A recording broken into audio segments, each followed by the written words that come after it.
Strong enough to stay, we will never.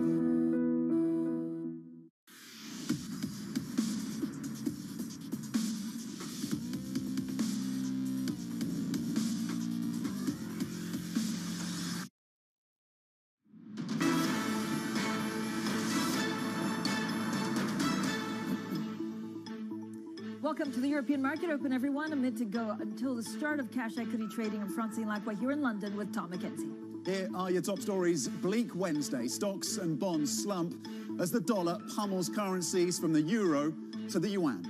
Time to reevaluate. The IMF slams the Truss government's tax cut plan as BOE chief economist Hugh Pill says it will require a major policy response.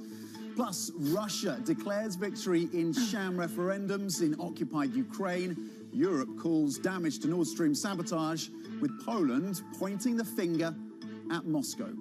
Tom, this is what the futures are looking at. So it's very clear that investors are seeking shelter. This is after the White House really poured cold water on the idea of some kind of currency agreement to weaken dollar. So you see the futures down 1% for the FTSE and DAX futures down 1.3%. Yep, no plaza accord from the White House. That's certainly not part of their plan, part of their intentions at this point, at least. And of course, you had those more hawkish officials, or at least more hawkish commentary from officials, including Bullard, saying higher for longer is needed. Of course, a reminder that dot plots see the terminal rate stateside at 4.6% by next year. The FTSE 100 currently down 0.7% after that very unusual statement from the IMF. You do not get statements like this very often, critiquing the Truss government's mini budget, of course, amid the concerns that we're seeing filtering across the pound and gilts. And we'll check in on gilts shortly. Of course, that selling pressure resumed yesterday. Over in the States, you've got the 10-year getting back up to 4% for the first time since 2010. We'll check that shortly. The FTSE 100 currently down 0.9%. The CAC Caron off by 1%, a drop of 59 points over in France. And the Spanish IBEX lower by 66 points, down 0.9%. Let's switch it over. Futures stateside after the turnaround we saw in the session yesterday, currently down 0.6%.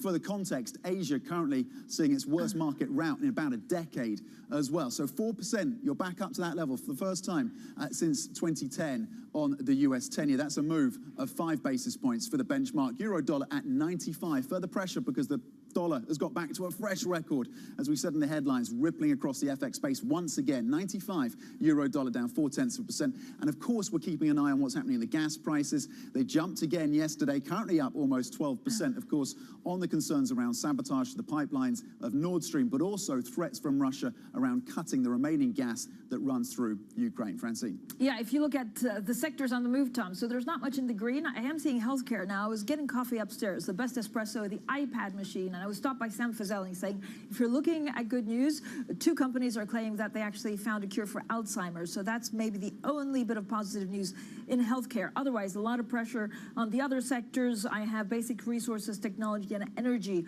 on the way down the most, and just healthcare down the least, but still down 0.1% lower. Now let's get over also to our Bloomberg MLive managing editor. He's Mark Cudmore.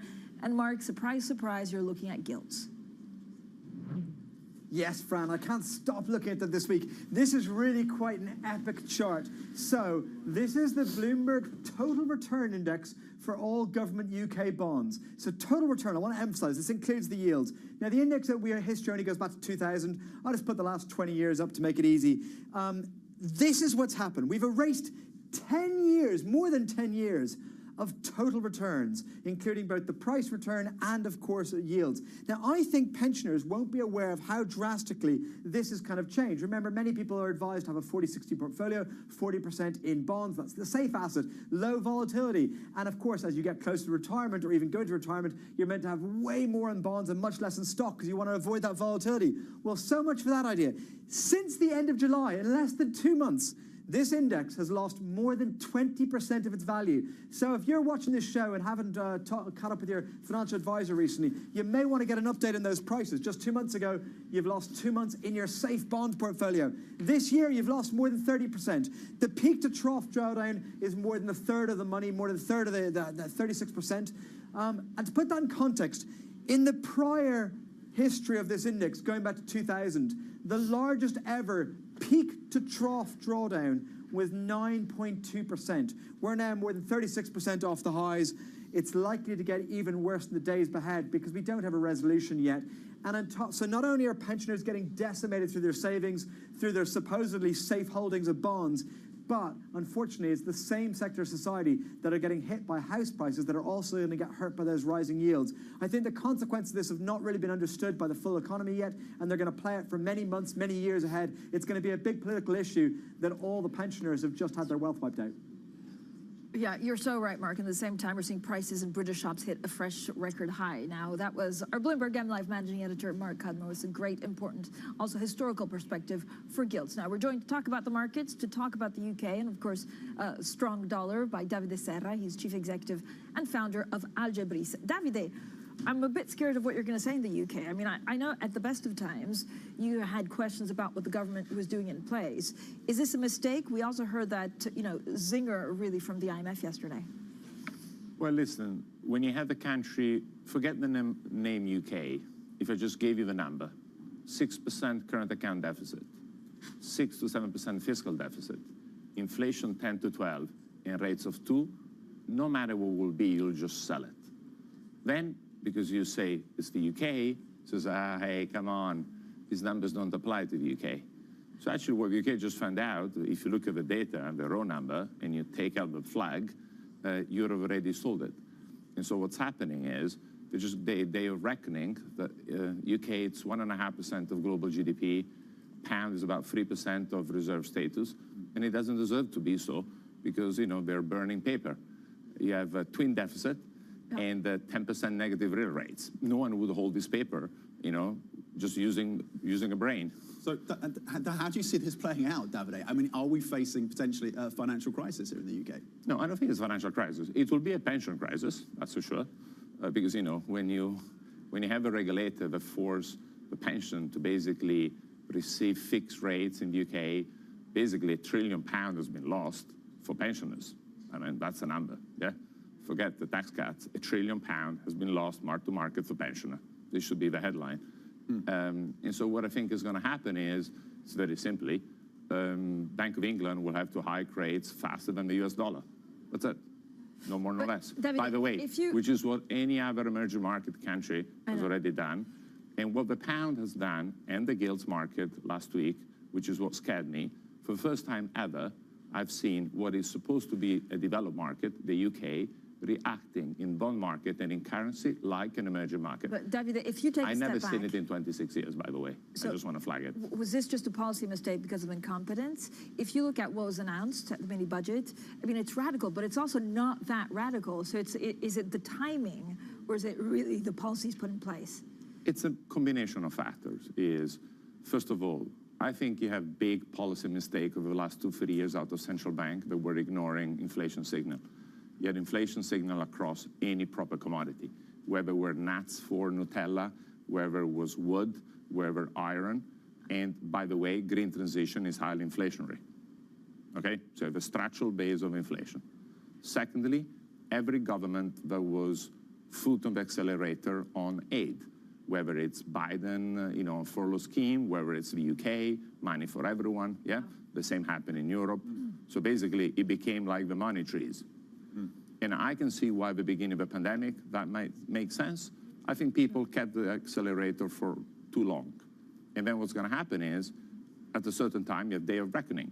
Central banks were forecasting inflation 0 to 2, the number is close to 10. When you're wrong by 5x, it means you just have no idea. And so what's happening now, they need to put basically the auto brake.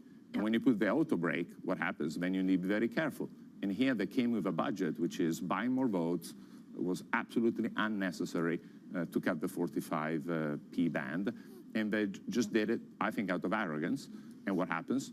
Nobody needs to own pound unless you're a British company or a British citizen. Because after Brexit, England ain't exporting much. We had a headline crossing the terminal, just tying into these points. Refinancing costs now for UK corporates at record levels, higher than 2008, 2009, the financial crisis, of course. What does that tell you about the risks to UK PLC around defaults, around bankruptcies? Well, listen, whoever took leverage over the last 10 years is going to discover what interest rates are. I started in this business when I was 1995, and on my first Excel spreadsheet, I had to sell cost of debt, 5%, plus anything on top. And I think there's, a good chunk of kids that I've never seen 5%. And these guys are going to, be waking up badly What does the that next mean? 2-3 years. Volatility or huge losses, huge correction? You just have, if you think the pensions have lost £1 trillion, take real estate market in the UK, it's worth in the range of 4 trillion. No. I think you've lost another $1 trillion in real value out of the housing market. Because if today you want to go and buy a house, well, probably you won't be able to get a mortgage. And if you get it, you get a rate that immediately put the value of real estate down 15 to 20%. And hence then at the beginning, there'll be no transaction. Well, first of all, nobody can afford to get a mortgage. Secondly, when you'll have it, there'll be a price resettlement, readjustment, because now it costs you 5-6 times more. Money trees don't exist, and they don't exist with a pound either. I wish they did. Well, everybody wish probably, but they don't.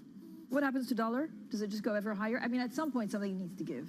I agree. Now, listen, I think it has to do with two facts. What you need to consider is if you take the S&P, about 35% of revenue are dollar-based. But let's be clear, the tax base that U.S. company pay abroad is much lower than the what do pay domestically. So I think the actual bottom line, it's higher than 35%. So basically what's going to happen is, on a basic conversion effect, all the earnings made by U.S. company abroad are going to fall, simply because the dollar is 20% more is more valuable across a range of currency. And so I expect eventually you're going to have headwind in the S&P earnings. So the S&P last year printed $200. If you apply the average 30 years multiple of 15 to 16 times, it means the S&P should land 3,000 to 3,200. If a Fed hikes to 5%, which is where market expectations are, it means they're going to be much higher. So I would expect the S&P lands somewhere in the range of 3.2, 3.3, somewhere there. Okay, Davide, thank you very much indeed. We're very pleased to say you're going to be coming back on in about 20 minutes' time. We'll talk about the banking sector and how to position in these markets. Davide saying that he hasn't in 27 years seen the kind of action we've seen in a developed market when it comes to its bonds. And just to reflect that, the gilts currently... He's too young for that. That's it. It's youth, isn't it? When you're 25, of course, that makes sense, Davide. 30-year, the gilt 30-year, currently back above 5%. There you go, a move higher of 6 basis points, almost 7 basis points. The 10-year at 4.56 here in the UK. That's a move higher of 6 basis points. And the pound at 106, down 0.7%. Let's get the Bloomberg Business Flash now with Laura Wright. Laura. Russia's energy conflict with Europe has escalated dramatically as 3 natural gas pipelines were wrecked in what European authorities are calling an act of sabotage. Gas prices are higher this morning. That's as Gazprom also warned the last remaining gas route to Western Europe is at risk of closure. Deutsche Bank is drawing up plans to deal with risks to its businesses as tensions between the world's 2 largest economies escalate over Taiwan. In an exclusive interview, Christian Saving told Bloomberg that volatility is here to stay. We have our scenario planning, obviously. We all hope that there is no increasing conflict on Taiwan. because I think in particular Europe and in particular Germany needs to work with both. Apple is said to be backing off plans to increase production of its new iPhones this year after an anticipated surge in demand failed to materialize. Sources say suppliers have been told to hold off ramping up iPhone 14 output by up to 6 million units in the second half. We're told Apple's now aiming to produce 90 million handsets in the period, roughly the same as last year. Phil Mickelson and other top golf players are withdrawing from an antitrust lawsuit against the PGA Tour over their suspension for taking part in Saudi Arabia's rival LIV golf events. Mickelson had previously said that he was considering withdrawing because the case between LIV is now suing the PGA itself. That's the Bloomberg Business Flash. Tom Francine. Laura, thanks so much. Laura Wright in London. Now, coming up, the Irish government agrees a budget package totaling 11 billion euros for 2023, including measures to ease the cost of living crisis. Well, don't miss our exclusive interview with Ireland's finance minister and Eurogroup president, Pascal Donohoe. That's coming up next, and this is Bloomberg.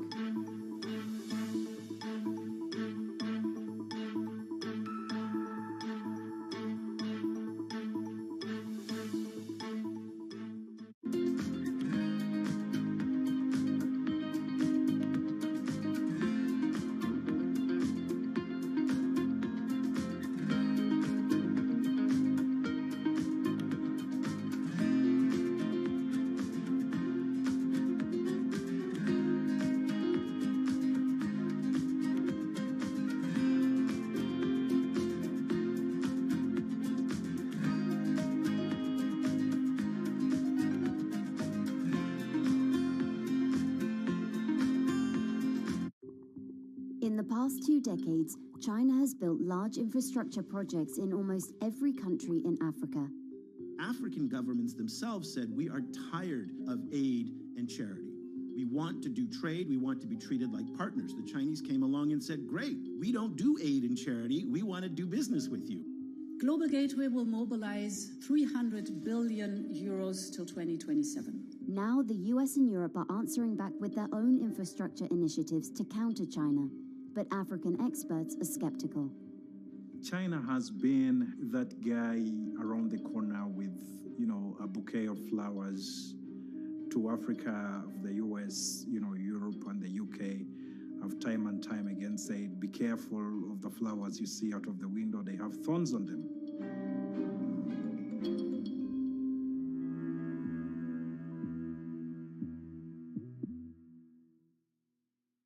A lot's happening on Wall Street. I think Jay Powell said things that were indefensible. Need to catch up? This is Bloomberg Wall Street Week. I'm David Weston. We've got the information and insights. We think that's the next secular shift. From businesses most influential and instrumental. It's knocking it out of the ballpark. It's a challenging dynamic. This is a level of uncertainty that we haven't had to deal with. Bloomberg Wall Street Week, live Friday with replays all weekend on Bloomberg Television and Radio.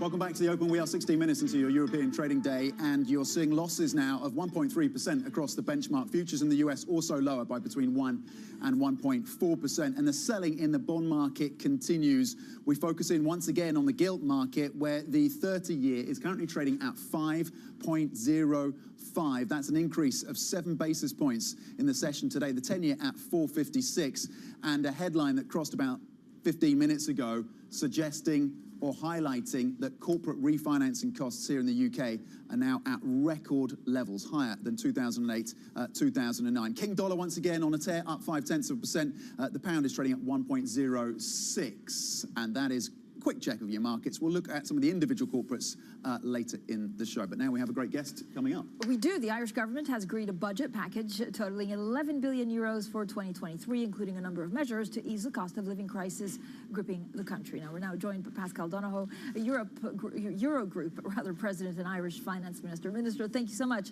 as always, for joining us. We're delighted that you could come today on such an important day for Ireland. Now, what you've decided to do for your country is basically trying to fund your budget from the fiscal surplus and held some back to spare. Could you have spent more? What lessons are you looking at, and what lessons can we learn from how various countries go about this? I believe we've got the balance right within Ireland. What we have done across this year is see our national finances begin to recover strongly. And what we have done is used our domestic tax base here in Ireland to fund a very significant intervention within our economy that I believe gets the balance right with helping without adding to inflation, but at the same time has enabled the Irish government to put €6 billion into a national reserve fund and avoid the need to increase borrowing to pay for our budget. Indeed, you look at the numbers out of Ireland with something of envy, an envious high, given that you're looking at a €1 billion surplus this year, 6 billion next year. You could have done more. Inflation, the target, or at least the forecast, is for 8.5%. These measures are not going to fully counteract that, are they? But critically, what we have done is we've also given ourselves flexibility for 2023. The measures that we've brought in, many of which go up to February or March of next year, get the balance right, I believe, between providing help but without creating an inflationary risk. And if you look at the progressivity test of our budget, those who have the least have received the most help, and we still have the capacity to fund these supports up until early next year and still run a surplus. So I believe we've got the time period of intervention right, and I hope and believe we've got the balance of intervention appropriate too. Minister, certainly the usually tight-lipped IMF weighed in on some of the borrowing plans of certain countries in Europe, some of the mini-budgets that we heard about. What is the prescription, given what's happening in the UK, for other EU countries? Oh, look, that's very much a matter for the United Kingdom and for the IMF. I fully understand just how complex and demanding the policy environment is at the moment for all finance ministers. All of us are facing understandable needs and legitimate demands from our economies, from our people, to respond back to provide help, while at the same time trying to manage the competing pressures of the safety of our public finances and the inflationary risk that is there. Within the euro area, what we are trying to do, and it's really hard and it's really complex, is help enough that we provide support where it is needed, but at the same time have a broad direction that is consistent with our shared aims with the ECB of reducing inflation. Very hard, very complex work, but that's the broad direction that we're on within the euro area. Minister, with your hat on as president of the Eurogroup, are you now bracing? Should Eurozone countries now be bracing for a recession? And what additional measures between and beyond the ones already outlined need to be looked at by members?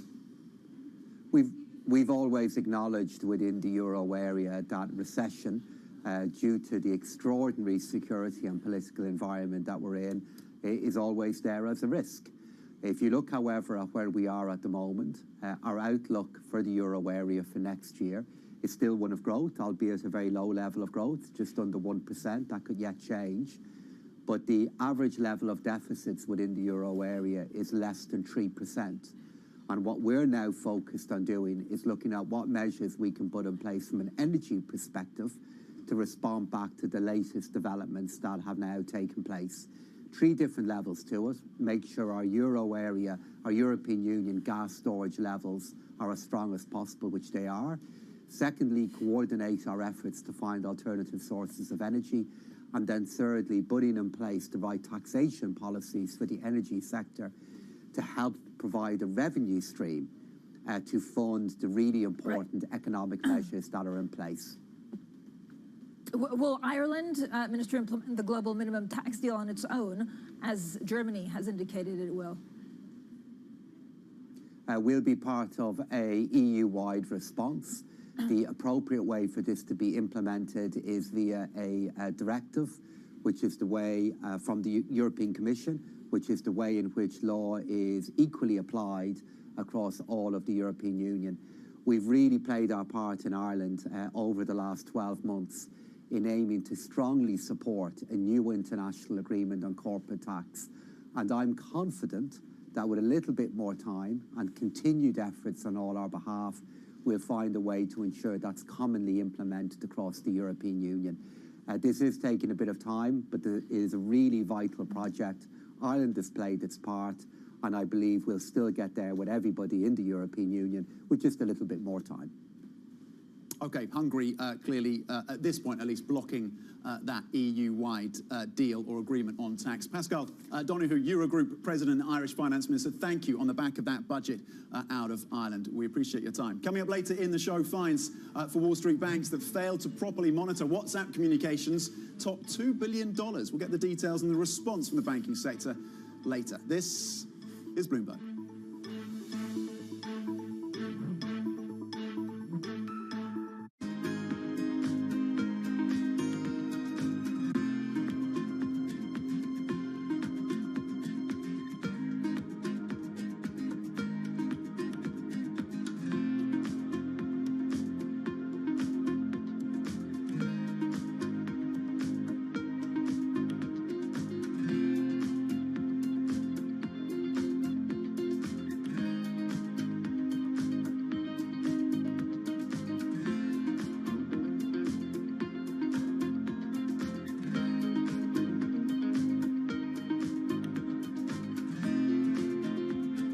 Is crucially important, and I think we've moved from this attitude from it's an indulgence, a waste of time, almost an illness that needs a cure. For something as universally important to human life as sleep, mysteries surrounding its necessity and utility have only just been recently uncovered. Some of our biggest discoveries were in the 1970s or 1980s, and so it makes it a really exciting field because it seems as though we're uncovering new insights each and every day. Some scientists are going further to find out how sleep and what happens there can be harnessed to further expand our understanding. It's easy to memorize things. That makes you smart if you can spit back a lot of facts. But if you want to be wise, if you really want wisdom, you got to know when and how and why to use that information. And that's what your brain figures out while you're sleeping.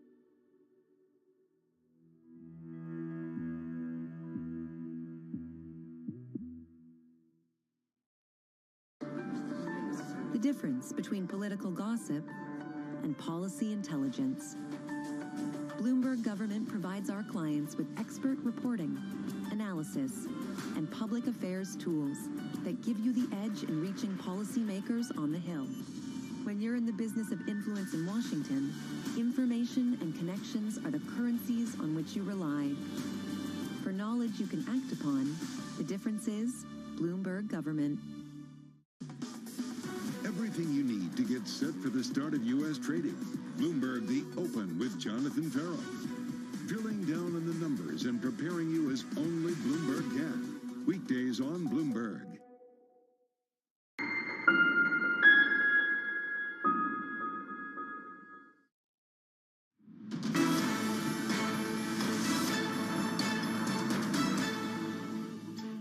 Welcome back to The Open, everyone. 25 minutes into the European trading day. You can see we see stock pressures across the board, the dollar rallying, Tom, and of course that's putting a bit of pressure on investors seeking shelter. Indeed, a couple of individual corporate stories as well to highlight for you. One of the big corporate stories of the day is Apple ditching its plans to ramp up production on softer than expected demand for its iPhones. That is rippling across the tech space in Asia, but also here in Europe as well. STMicro, one of the suppliers to that company and other smartphone makers, currently down 5% on that news. Boohoo, this is a drop of almost 9% for this company, cutting four-year adjusted margin forecast and says that there could be further downgrades in the months ahead. And Burberry, a change at the top, at least near the top. The chief creative officer, Riccardo Tisci, will be stepping down from that luxury company here, of course, in the UK. That's gaining 3% on the back of that news. Coming up, fines for Wall Street banks that failed to properly monitor employees' communications on WhatsApp, $2 billion. That's what they top. More on that story next. This is Bloomberg.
Apple's delaying its next major iPad software update, iPadOS 16, by about a month from September to October.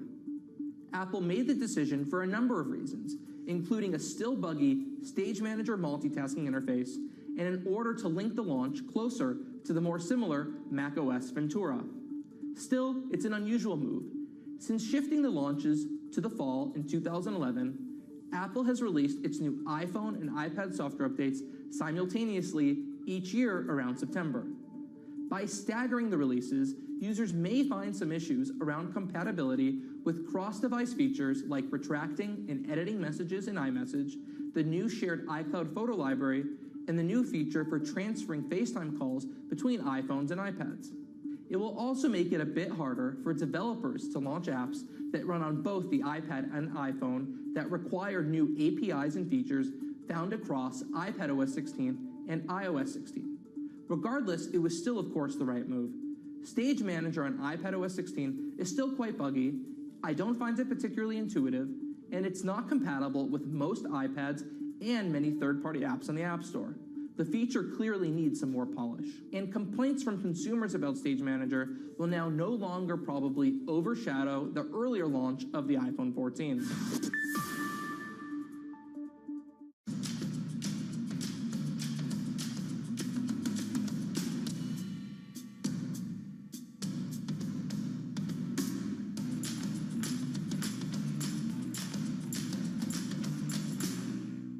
Market that over the past few weeks has made it clear it wants to go higher. It got a little spooked by the idea that geopolitical tensions are rising.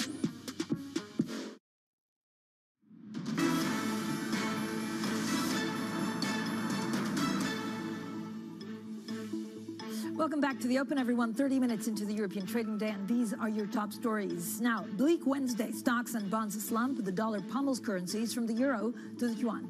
Time to reevaluate. The IMF slams the Truss government's tax cut plan as the BOE chief economist Hugh Pill says it will require a major policy response. Plus, Russia declares victory in sham referendums in occupied Ukraine. Europe calls damage to Nord Stream sabotage, with Poland pointing to the finger at Moscow. So there's quite a lot going on. But again, Tom, it's the dollar rally that's really moving everything around. Yeah, the dollar is back, and any expectation that the Chancellor has convinced the bankers and the world of finance and investors that he actually is going to be sticking with this plan and it's going to work out, well, the reaction has been, we are not convinced from UK assets. You've seen that across the gilts curve this morning, but also on the pound as well. Broadly across the benchmark here in Europe, we're seeing losses of 1.6%. Heavy selling here in the UK. The FTSE 100 down almost 2%. The DAX also lower by 200 points. Of course, you had that intervention from the IMF critiquing Trussonomics, and Hugh Pill of the BOE suggesting that a significant hike is now in the offing come November. Of course, the terminal rate above 6% for the Bank of England when it comes to those rates. Readjusting to that, of course, as banks remove mortgages at a pretty quick pace here in the UK. The implications for the housing market. Just one sector in the green, healthcare. Obviously defensive, just up 0.6%. Everything else lower. Of course, the big corporate story as well is Apple not pursuing a ramp up of production on some softer demand. China certainly a factor there. Banks currently down 3%, by the way. Basic resources, retail, insurance also significantly selling off as sectors come under pressure. As we adjust as well to those additionally hawkish comments from Fed officials suggesting higher for longer is what they're going to be sticking with, Francine. Now, Deutsche Bank Chief Executive Christian Sewing has told Bloomberg that market volatility will continue for the next year, but that the German lender is well positioned. Now, speaking in an exclusive interview, Sewing also addressed the turmoil in UK markets, but would not go as far as to describe it as a currency crisis.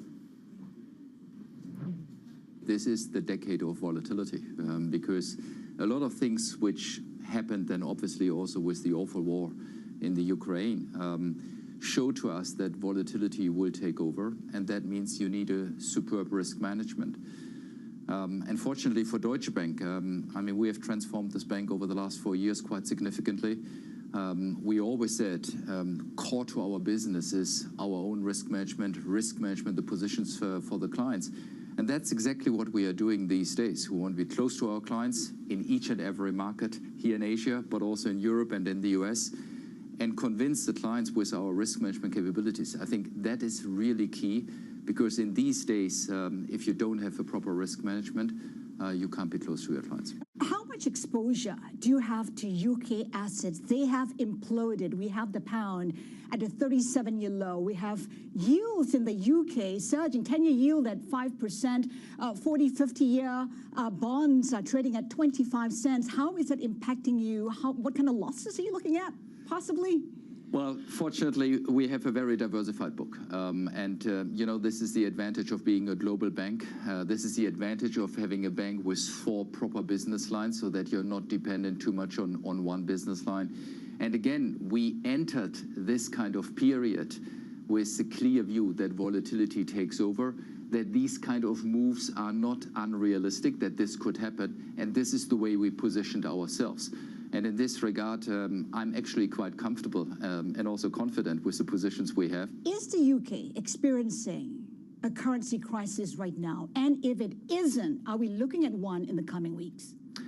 Well, obviously, we are seeing almost dramatic moves, but I wouldn't talk about a currency crisis. Not yet? I clearly think, you know, the UK has seen over the last, if I look at these kind of countries like the UK, I'm looking back for the last 50, 70 years, and you know, they have maneuvered through various crises, so I'm confident that the UK will come through this. I cannot tell you actually what the today's rates move are, and volatility, as I said, stays. But I can also see that over time the pound is coming back. Okay, the CEO of Deutsche Bank speaking to us exclusively. We're bringing back in now Davide Serra, I should say, CEO and founder at Algebris. Davide, thank you for coming back on set. And I want to draw on your experience really in the weeds of the banking sector and ask this: how resilient is that sector in the face of all of these challenges that we're facing now? I think the banks have to thank the regulators, because over the last 10 years they were told you can't take risk, you cannot lend to company above 3 times leverage, you cannot enter into exotic trading. And so basically the banking system is as resilient as it has ever been.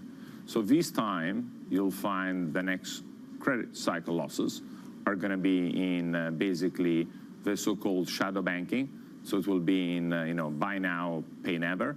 It will be in credit funds, which have young investors running them. You'll see it in probably the pension system.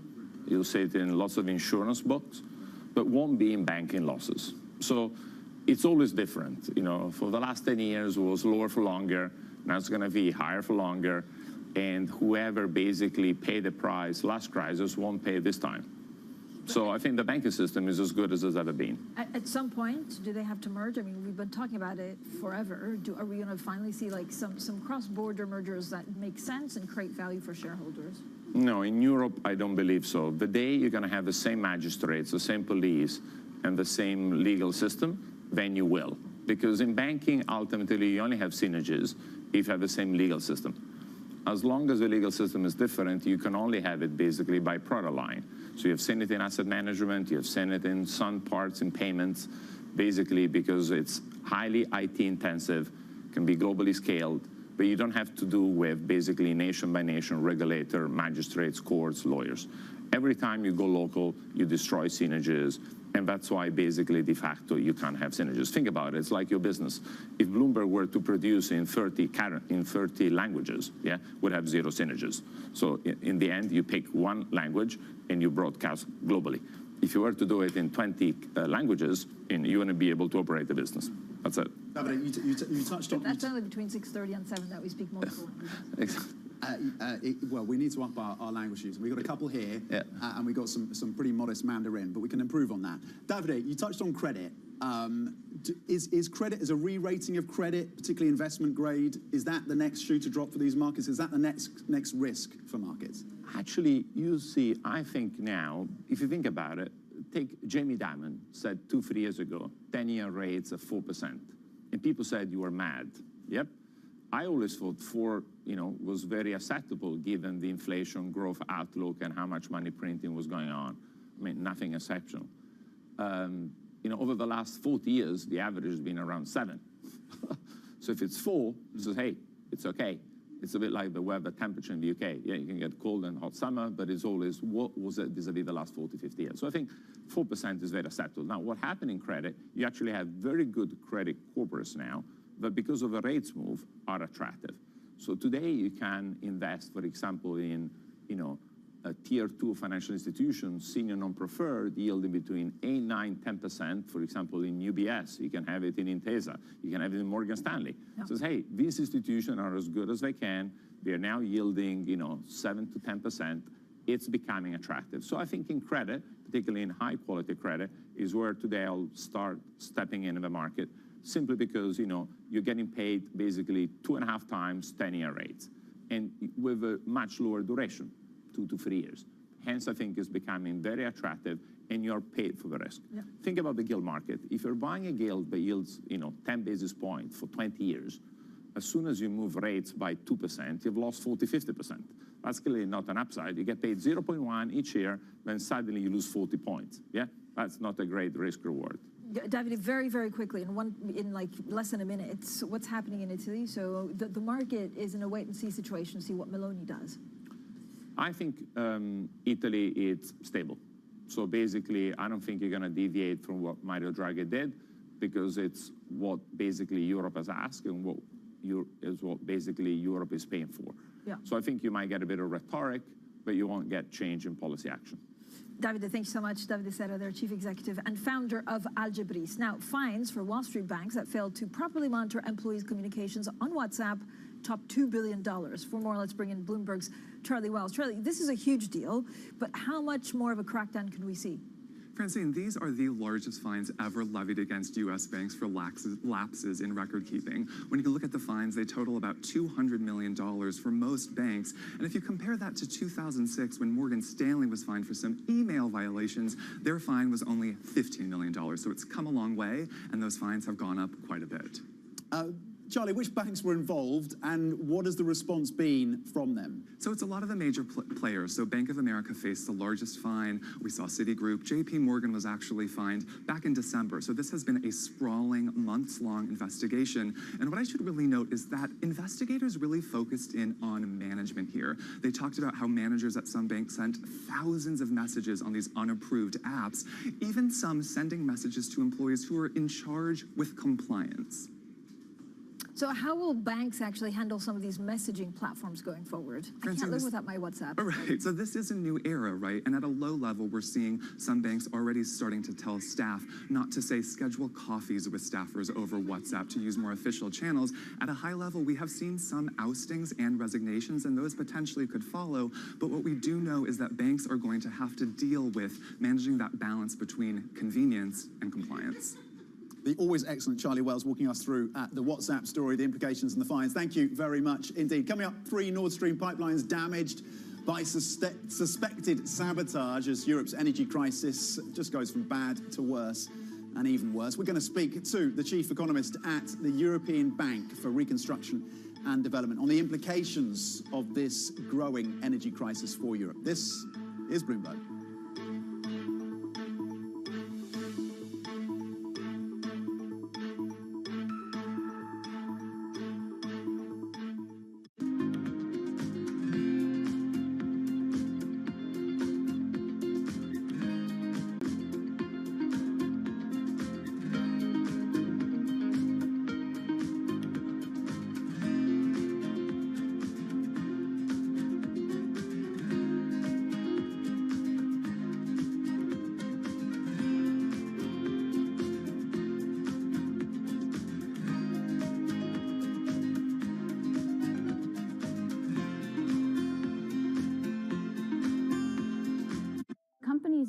They're getting hundreds, maybe even thousands of applications. So software has come in to automate the process.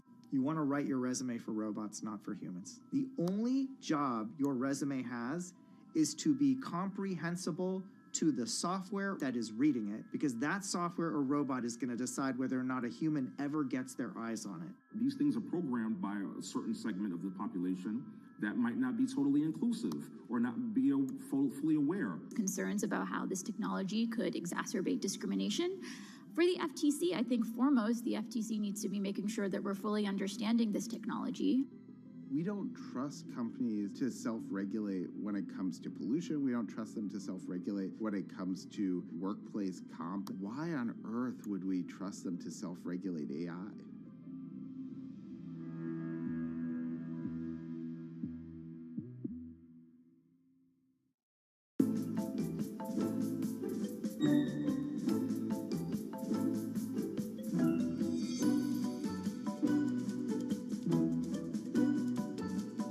somebody says, I want to be, and a person has an impact on society, what would you recommend that somebody do to work their way up? Well, I think the first thing you've got to believe in something that you really care about.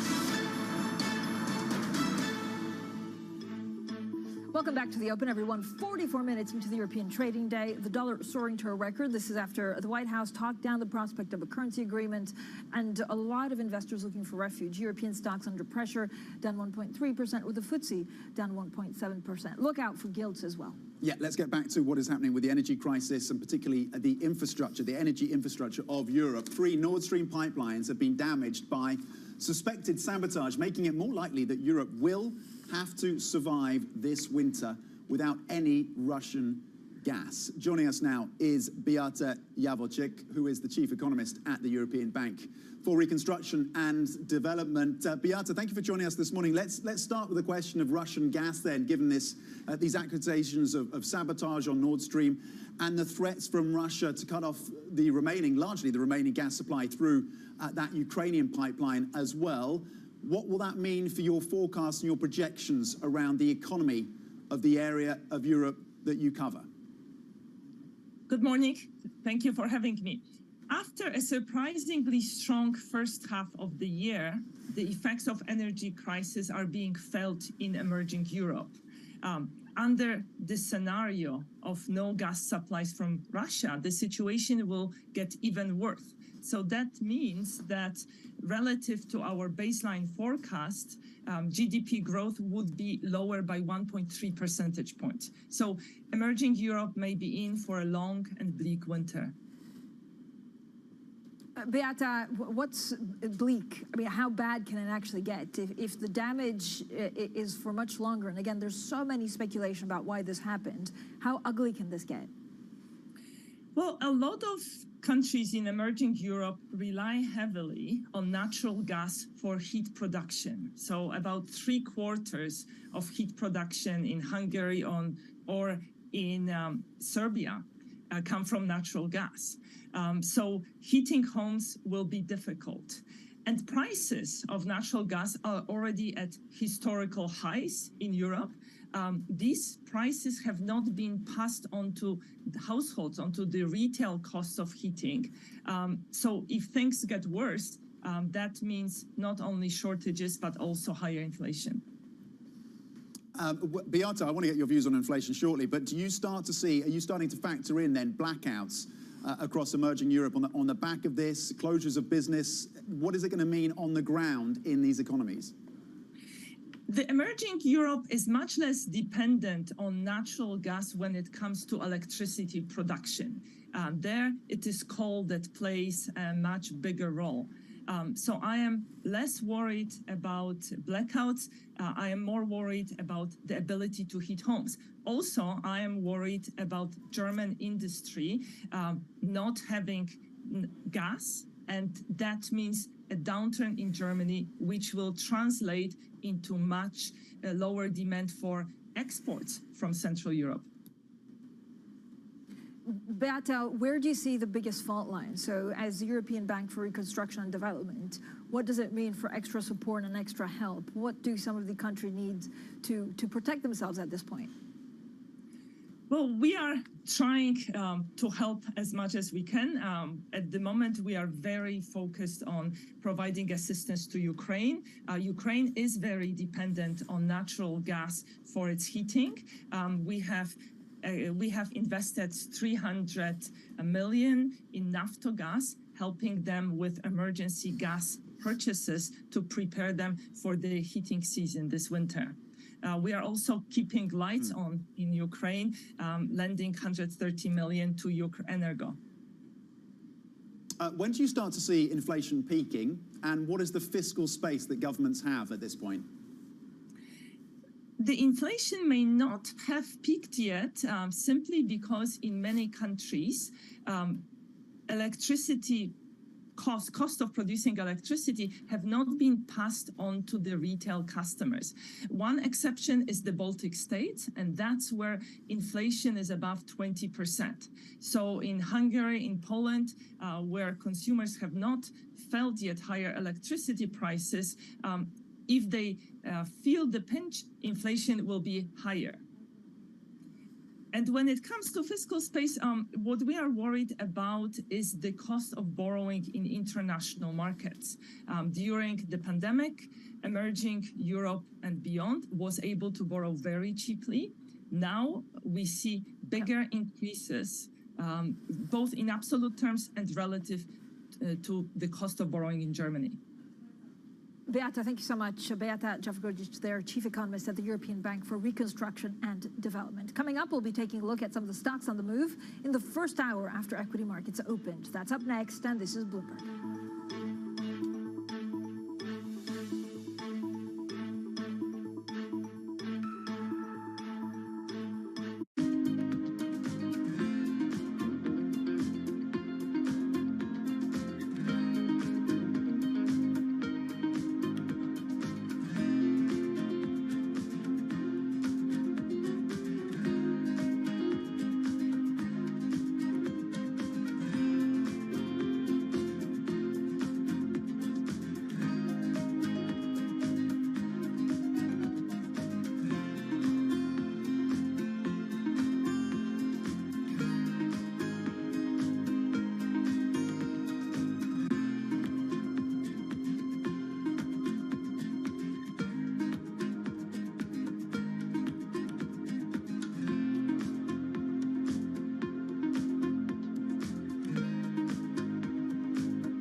When you think space, you probably think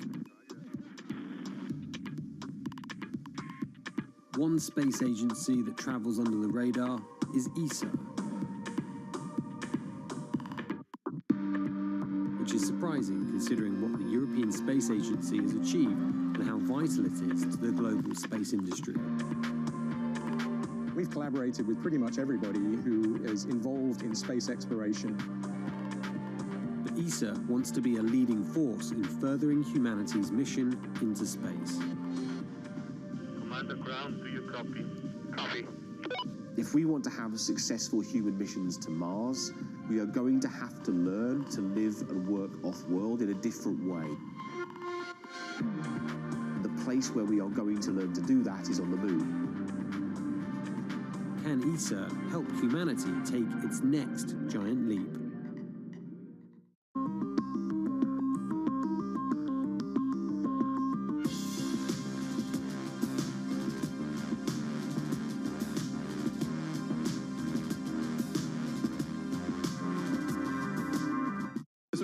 Isn't it, just how sensitive the markets are to any commentary about trade. We did see some pressure on the yuan, we did see some pressure on the futures. That is now being reversed.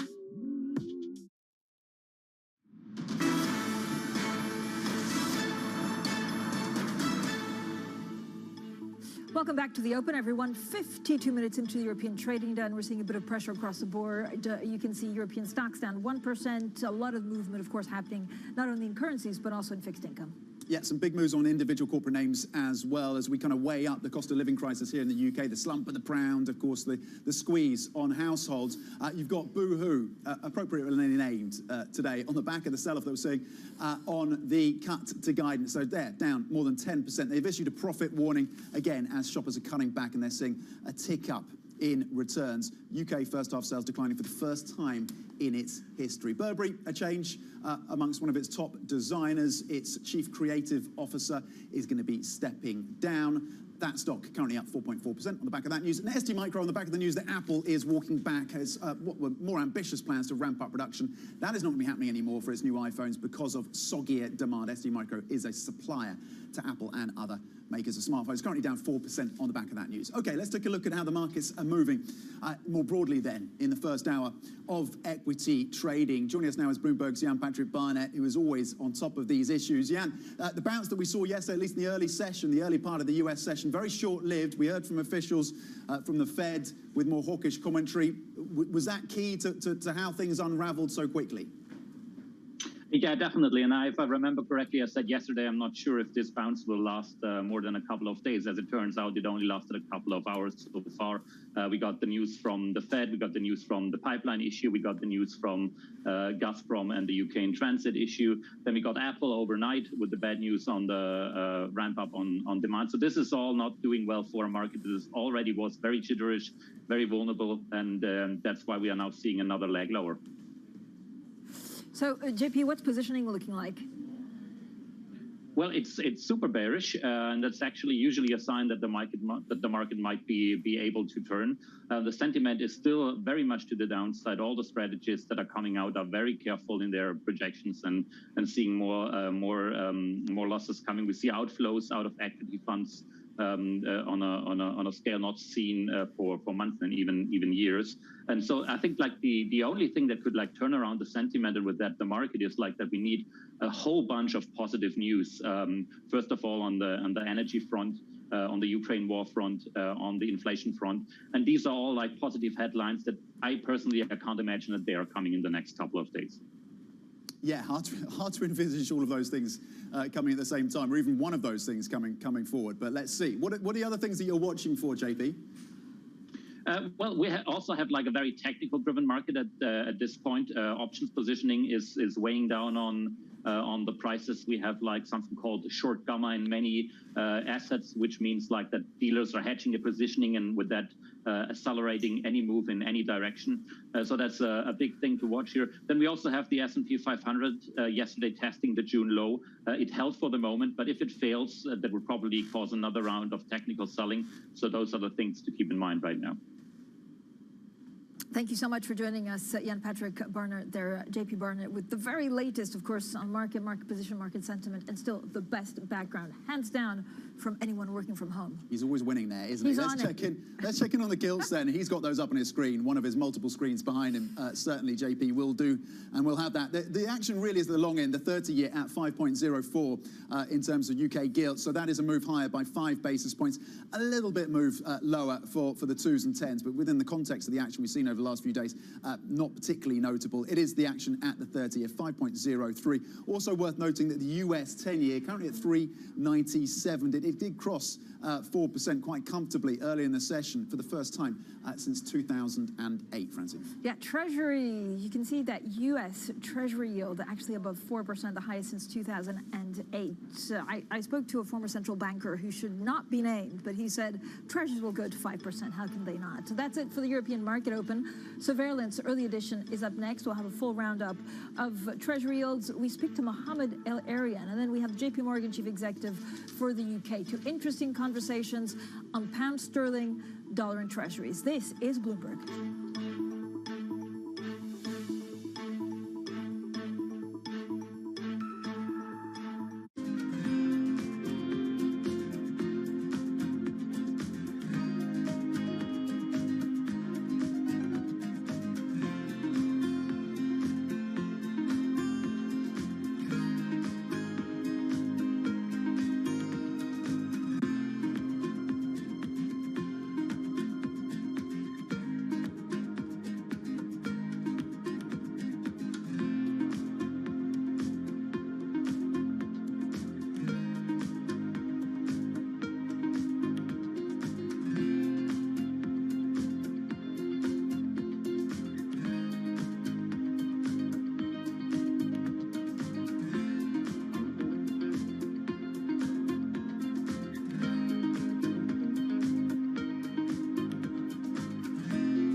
always been a person who's just been attracted to hair.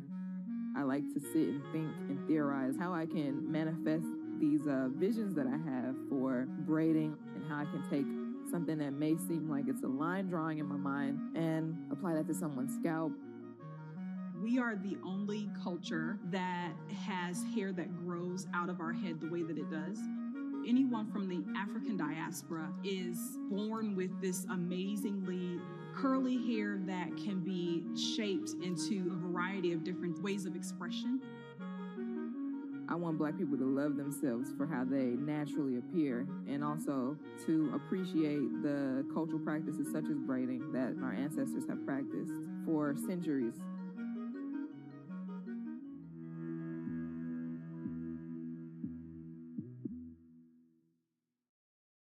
Markets are preparing to close, but the day is not over yet. Stock that is now up about 45%. A lot of volatility right now. You need the power of the Bloomberg terminal to get you market-moving data before anyone else. These numbers are much higher than expected. Upgraded today to overweight. You need top analysts to bring you exclusive global insight into cross-asset markets. The muni bond market. China is a really big focus. Bitcoin ain't playing along today. It's going to be short term. Bloomberg Markets, The Close. Weekdays on Bloomberg.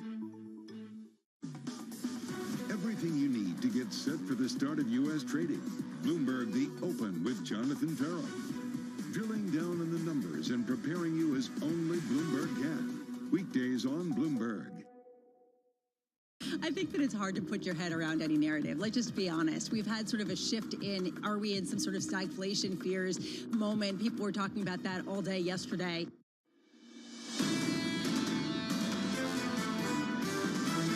The only currency that really matters in the UK macro right now is credibility. I'm confident that the UK will come through this. I can also see that over time, the pound is coming back. I think it's hard not to draw the conclusion that all this will require a significant monetary policy response. This is Bloomberg Surveillance, Early Edition with Francine Lacqua.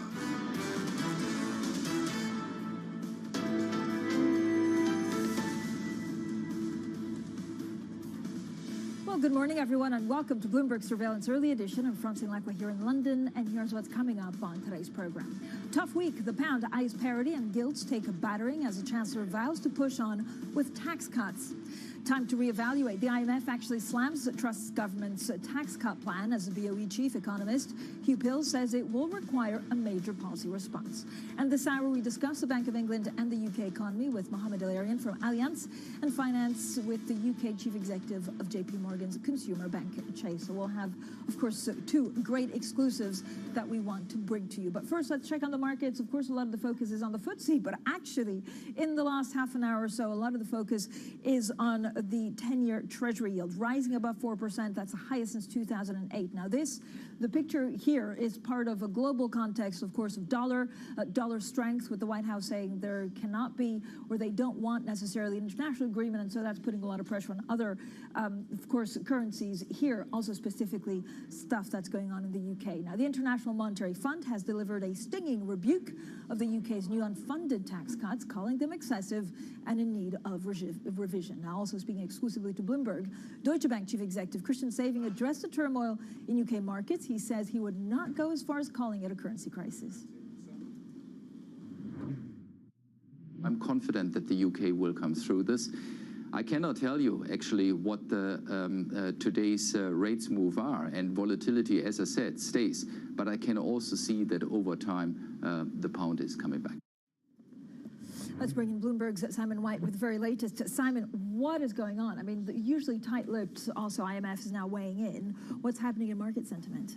Well, we're seeing a little bit of, obviously, a recovery in the short term. But, I mean, your previous segment said it's not a crisis. I mean, I think it's very hit and miss. Nothing to see. Nothing to see here. I mean, it's well, sterling crises are pretty frequent. If you look post-war, they happen on average every 15 years. You know, you had 1947 devaluation, 1967 devaluation, the 76 IMF bailout, the RM crisis. So, unfortunately, they're not uncommon.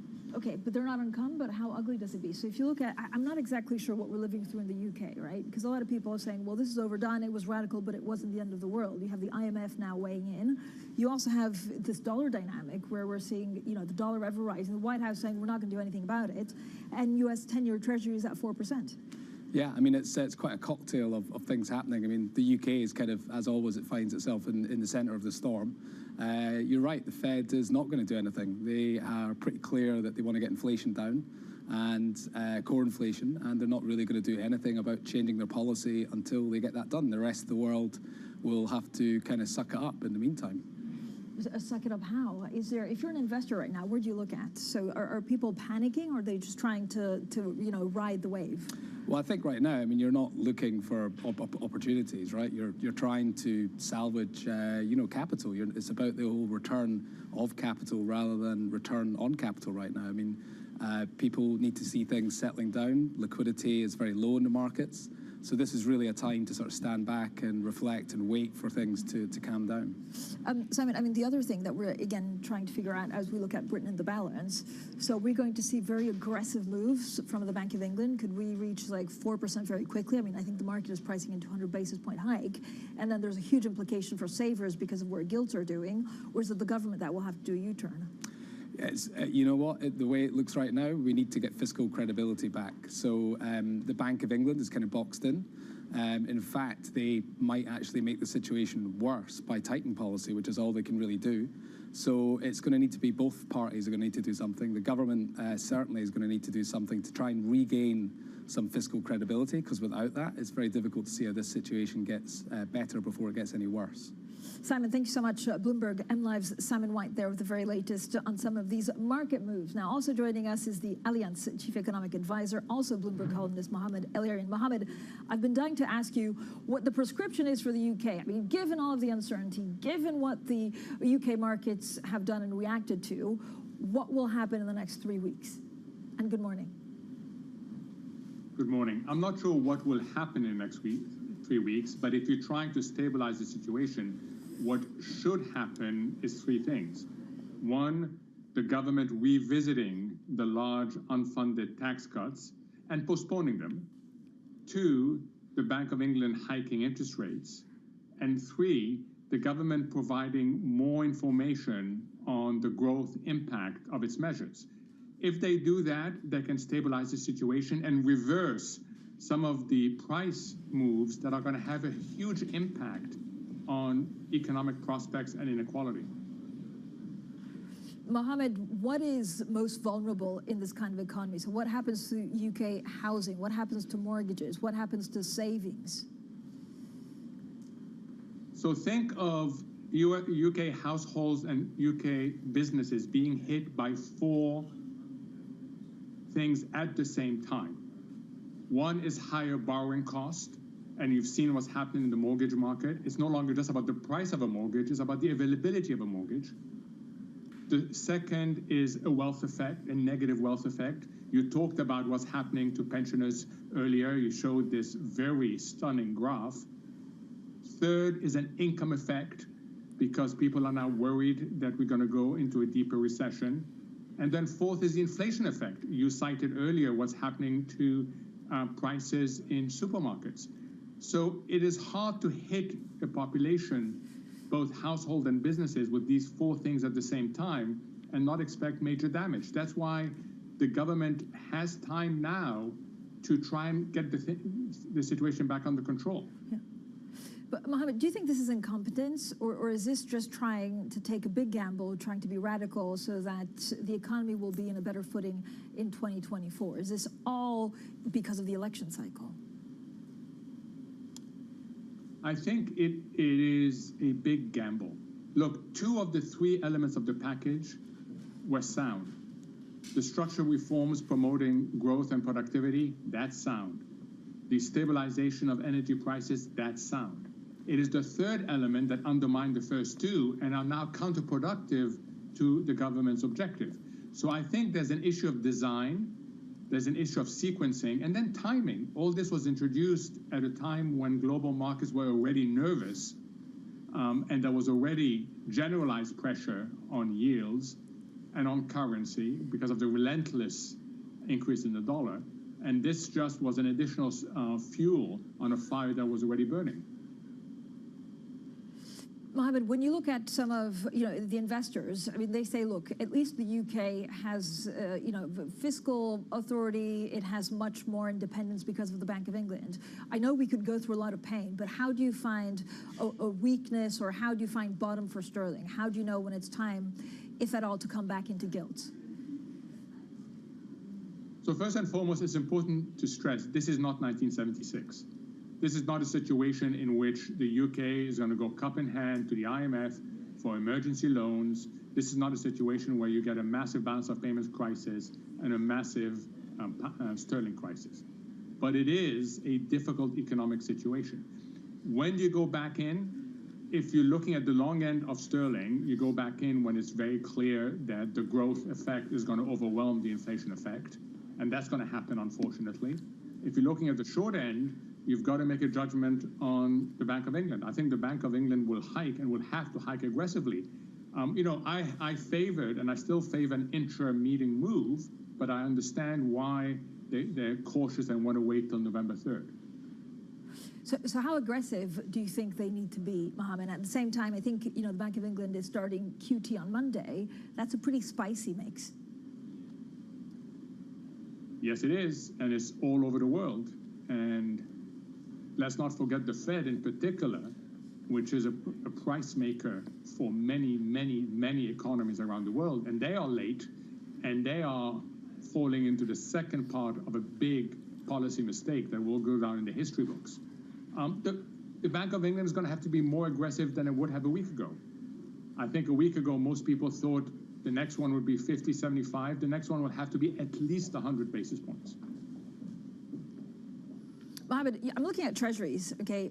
U.S. treasuries, that yield rising above 4%, the highest since 2008. I mean, if you just look at the trajectory of where they are now and where they need to be, is it inevitable that treasuries go at 5%?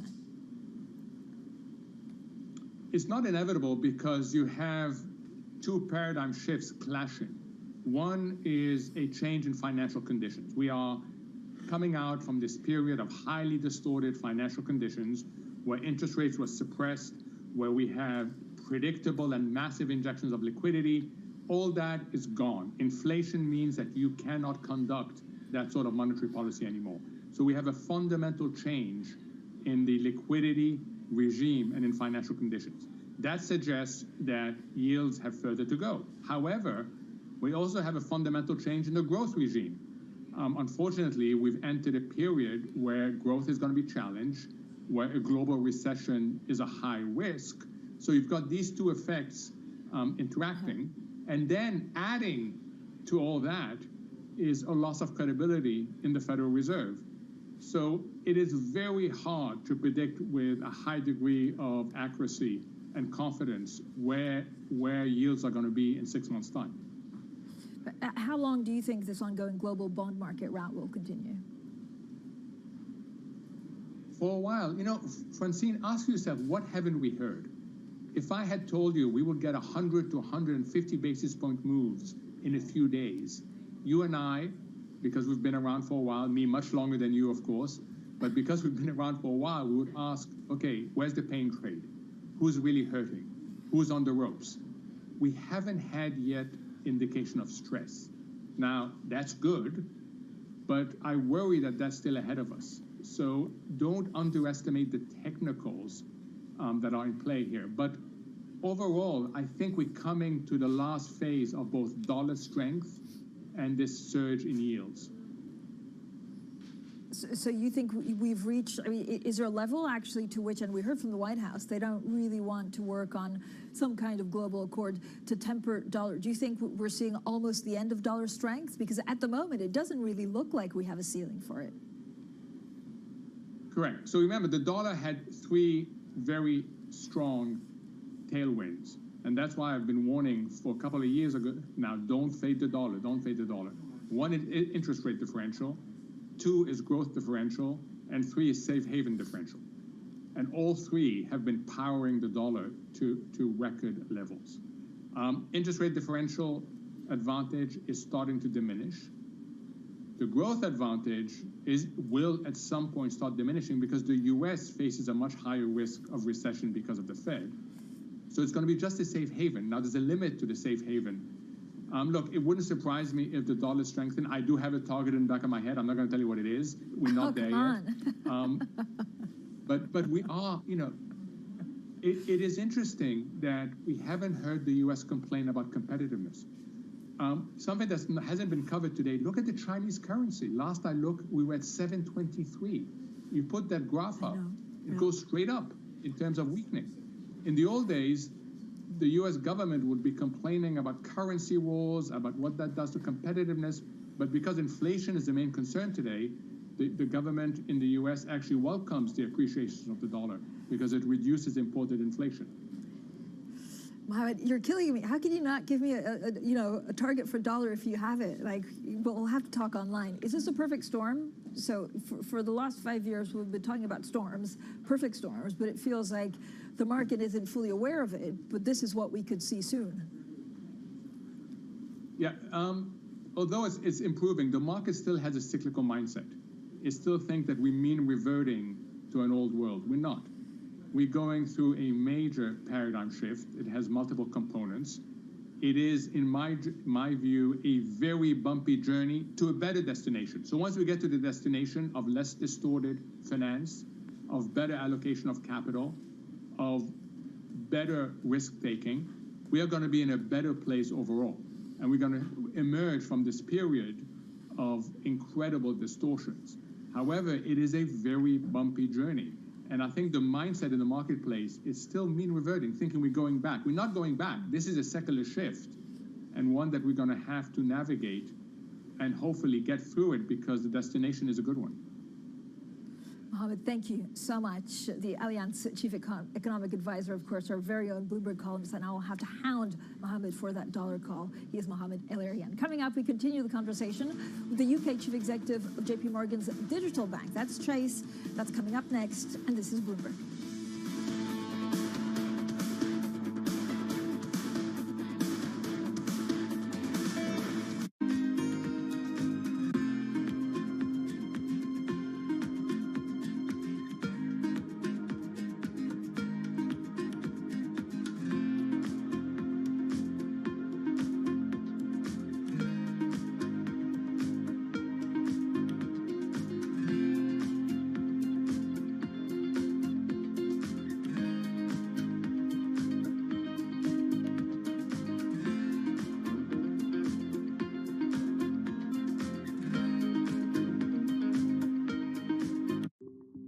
In the past 2 decades, China has built large infrastructure projects in almost every country in Africa. African governments themselves said, we are tired of aid and charity. We want to do trade. We want to be treated like partners. The Chinese came along and said, great, we don't do aid and charity. We want to do business with you. Global Gateway will mobilize 300 billion euros till 2027. Now the US and Europe are answering back with their own infrastructure initiatives to counter China. But African experts are skeptical. China has been that guy around the corner with, a bouquet of flowers to Africa, of the US, Europe and the UK have time and time again said, be careful of the flowers you see out of the window. They have thorns on them.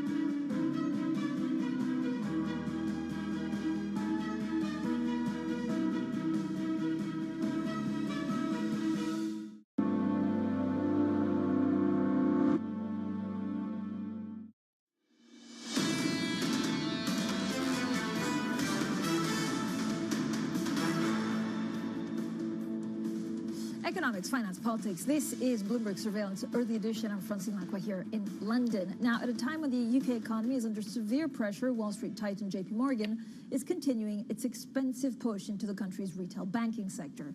Chase now has 1 million UK customers since its launch 12 months ago. That's already surpassed Goldman's digital rival Marcus, which launched in 2018. Both are still a long way behind traditional consumer players like HSBC. Well, I couldn't be more happy than to have Sanjeev Somani there, JP Morgan's UK Chief Executive for Chase and Nutmeg, on air with me. Sanjeev, thank you so much for coming on. First of all, you've made it to the 1 year, so congratulations on that. What can you tell us a little bit about your customer base? How's it going? Who will sign up? And what are some of the perks that you need to do going forward? Sure. So we have been extremely pleased with our performance. In the first year, you covered some of it.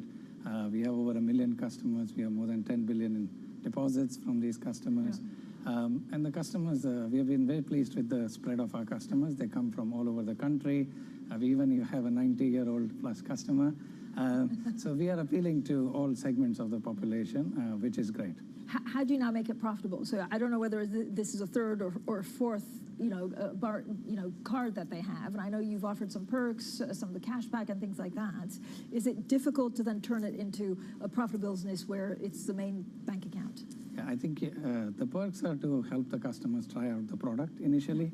But our hope is once they try the product, they like it and they stick with us. And we also have a plan for additional products and services, which as the customers love the product and it meets their need, they'll try new products, and that gives us the whole relationship over time. Sanjeev, I remember actually maybe 6 months before you were launching this, speaking also to one of your executives, and they were saying, look, we're also trying this out to see if it works in the UK market, and then we roll it elsewhere.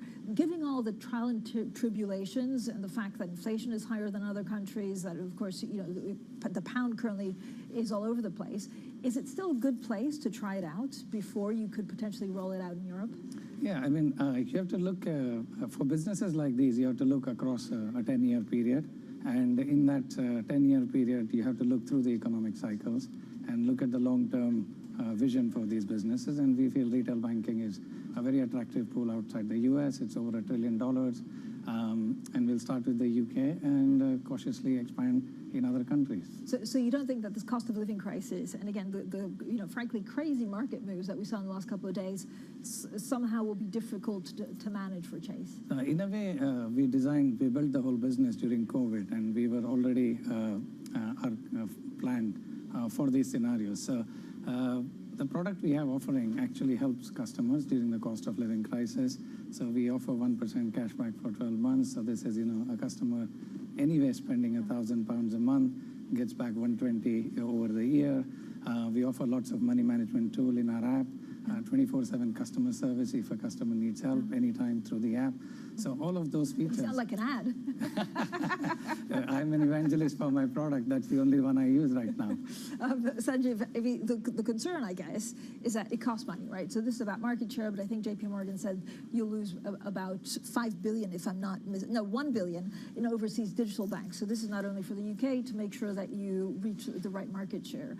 So again, is this important to just be seen, get the market share, even if you lose money, because then people will stick with you longer term? Yeah, so we announced at Investor Day that we'll be investing about 450 million this year, and then in about 4 to 5 years we break even, and the plans haven't changed. The investment is actually on 3 things. First is building a greenfield digital platform, which I think is a huge assets that can be used for the broader firm, not just our business. Second is customer, so marketing, and as well as all the operations around it. And finally, sharing some of the value with the customers to try our product and ultimately make us the primary bank. I mean, look, pound is cheap. Why not do some M&A here? For the right opportunities, we'll look at them. For what kind of, I mean, is there a particular segment actually that you'd be interested in getting into? Our medium-term objective is to be a full-service retail bank in every country we operate in, to meet all of the customers' needs.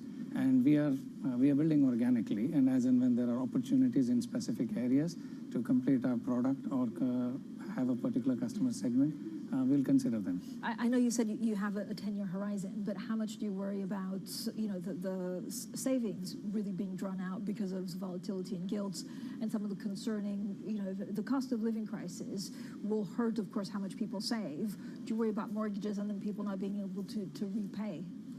We do not offer credit at the moment, though that's our plan in the medium term, so that should help. Right now, the product we have actually helps the customers because, we have a current account, we have a linked savings account, whereby in these uncertain times for customers, we have no restrictions. Customers can withdraw money as and when they want, and it's a competitive rate of interest. So together, the package actually helps customers during the cost of living. We do not charge any fees as well. Sanjeev, thank you so much for joining us. Sanjeev Samani there, JP Morgan's UK CEO for Chase and Nutmeg. There you go. I was so excited talking about new entrants in digital that I've lost my voice. Let's now get straight to the Bloomberg First Word News. Here's Leanne Gerrans. Hi, Leanne. Hi, Francine. Russia's energy conflict with Europe has escalated dramatically as 3 natural gas pipelines were wrecked in what European authorities are calling an act of sabotage. Gas prices are higher this morning. This as Gazprom also warned the last remaining gas route to Western Europe is at risk of closure. Now, the IMF has delivered a stinging rebuke of the UK's new unfunded tax cuts by calling them excessive and in need of revision. The International Monetary Fund said given elevated inflation, it is important that fiscal policy does not work at cross purposes to monetary policy. Speaking at the Labour Party annual conference, opposition leader Keir Starmer added to criticism of those measures. They've crashed the pound. And for what? Higher interest rates, higher inflation, higher borrowing. And for what? Not for you, not for working people, for tax cuts for the richest 1% in our society. Now, Russian leaders have declared victory in a series of stage-managed, UN-condemned referendums as the Kremlin moves to annex a large chunk of occupied Ukraine. The head of the self-styled Donetsk People's Republic posted on Telegram that 99.23% of those polled had voted to join the Russian Federation. A state-owned news agency also reported landslides in 3 other regions that also held those votes yesterday. Global News 24 hours a day on air and on Bloomberg Quick Take, powered by more than 2,700 journalists and analysts in more than 120 countries. I'm Leanne Gerrans. This is Bloomberg. Francine. Leanne, thanks so much. We're seeing actually huge moves when it comes to fixed income. Right now, the UK 30-year yield rising to the highest since 1998. Now, this is ahead of a debt sale. Remember, yesterday was quite a big deal because it actually surged above 5% for the first time since 2002. Investors seem to be bracing for a flood of bond supply and aggressive rate hikes. The sell-off that we've seen really has wiped out billions in bondholder values and leaves investors demanding more yield to hold the nation's debt than Greece. So just think about that, UK versus Greece. Coming up, navigating Italy's new political era, we're joined by Rodolfo De Benedetti, chairman of Italian conglomerate CER. This is Bloomberg.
they're getting hundreds, maybe even thousands of applications. So software has come in to automate the process. You want to write your resume for robots, not for humans. The only job your resume has is to be comprehensible to the software that is reading it, because that software or robot is going to decide whether or not a human ever gets their eyes on it. These things are programmed by a certain segment of the population that might not be totally inclusive or not be fully aware. Concerns about how this technology could exacerbate discrimination. For the FTC, I think foremost, the FTC needs to be making sure that we're fully understanding this technology. We don't trust companies to self-regulate when it comes to pollution. We don't trust them to self-regulate when it comes to workplace comp. Why on earth would we trust them to self-regulate AI?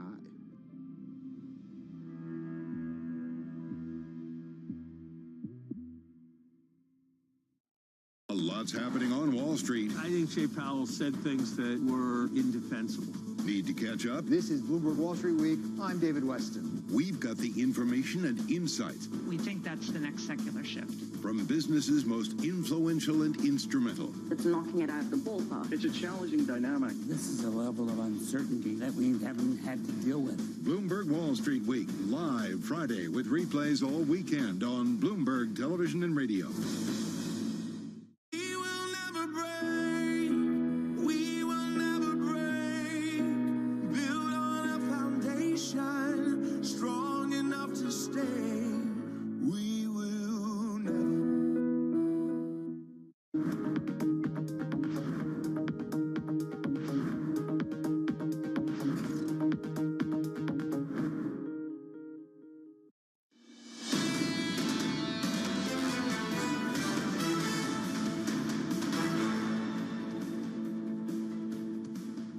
Here are your top stories. Bleak Wednesday. Stocks and bonds slump as the dollar pummels the currencies from the euro to the yuan. Time to reevaluate. The IMF slams the Truss government's tax cut plan as the BOE chief economist Hugh Pill says it will require a major policy response. Plus, Russia declares victory in sham referendums in occupied Ukraine. Europe calls damage to Nord Stream sabotage, with Poland pointing the finger at Moscow. Well, good morning, everyone. There's certainly no shortage of news. Welcome to Bloomberg Surveillance Early Edition. I'm Francine Lacqua here in London. So Italian firms are navigating a new political climate following the election of Giorgia Meloni, the country's most right-wing leader since the Second World War. CIR is one of those companies, a giant conglomerate. It owns Sogefi, which makes automobile parts for Ford, Fiat, and Renault Nissan. And Cost Group is also part of CIR. It provides healthcare services in Italy, Germany, and India. Well, Rodolfo De Benedetti is chairman of CIR Group and partner at the investment management firm Decaglia. So thank you so much for joining us. Rodolfo, I have like a million questions, first of all, about Italian business, but also COVID, supply chains. And then I want to talk to you a little bit about Decaglia. When you look at the markets, is this, almost a perfect storm? Do you worry that we're going to see many more losses? Yeah, I think it's a very difficult time globally. I think we're witnessing the end of a very long cycle of very low inflation or non-existent inflation, very low or negative interest rates, very stimulating monetary policy, and very lax tax fiscal policy. I think we are getting to the end of this, and this needs a period of adjustments in the markets, which has been pretty brutal in the last 6 months. So how much more of an adjustment will we get? I mean, we're looking at, the UK 30-year, I'm looking at US Treasury, we're looking at stocks. Like, is this just the beginning of this readjustment? Or well, it's always dangerous to make predictions, and I won't try to venture in that exercise.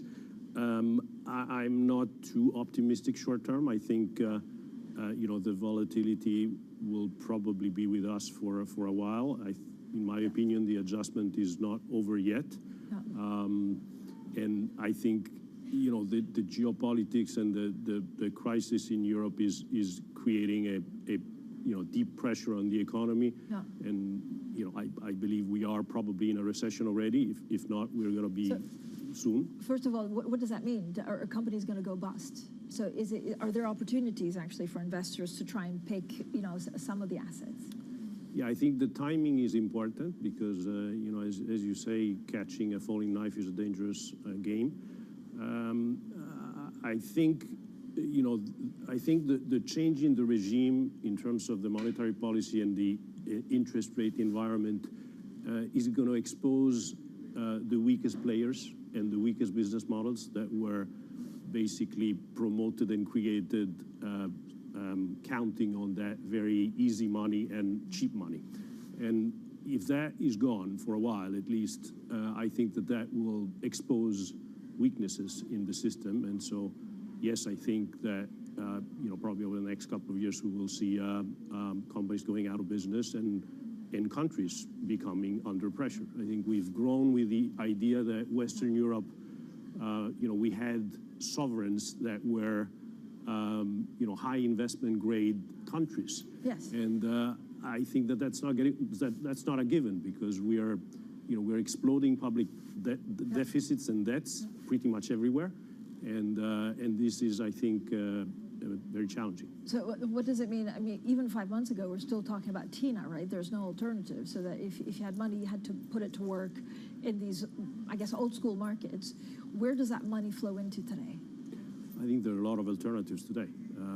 Today you have risk-free alternatives at 4 or 5% in US dollars, and probably not far from 3 to 4% in euros short term. So I think TINA is gone.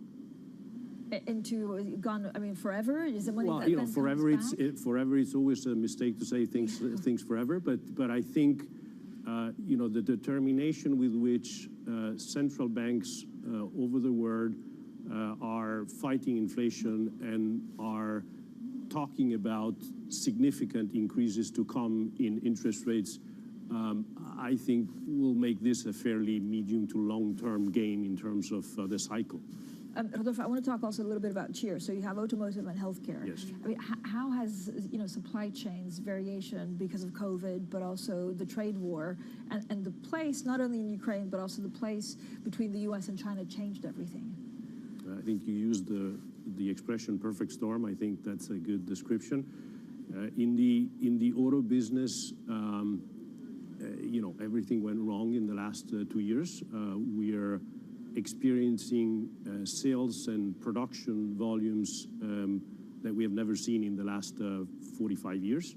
And I think companies are adjusting to that by slashing cost, by becoming more efficient, and by being disciplined in prices. Because when you have your input costs that rise as much as they have in the last 2 years, you have to be very disciplined not to go out of business. And I think the strongest players will manage to do that. But I think there will be selection and there will be consolidation in that business. So how many, and this is something that, a theme, I guess, that we've been talking for a long time, is that if you look at the number of automakers out there, it especially as we transition to EVs, maybe doesn't make much sense. How many will there be left in Europe? Yeah, you're right. I think we've been talking about consolidation for a long time.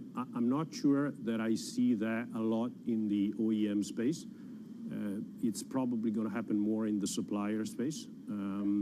I think lower volumes and the transition to EV will force that, both because of efficiencies and cost, but also because of technology and presence in certain markets that are will be driving the growth in the next few years. But you're right. I mean, it takes time. Rodolfo, we just also came back, of course, from Rome, where we had Giorgia Meloni as Prime Minister of Italy. The jury is frankly out on what it means for Italian businesses, for also, well, for the right wing in Europe. What do you think she'll bring for the Italian economy? Well, I don't think I'm taking a big risk in saying that we have witnessed the worst political campaign that I've ever seen since I'm an adult. In terms of the lack of serious discussions about the real issues that are facing the country. I haven't voted for Giorgia Meloni, and I don't share her political ideas.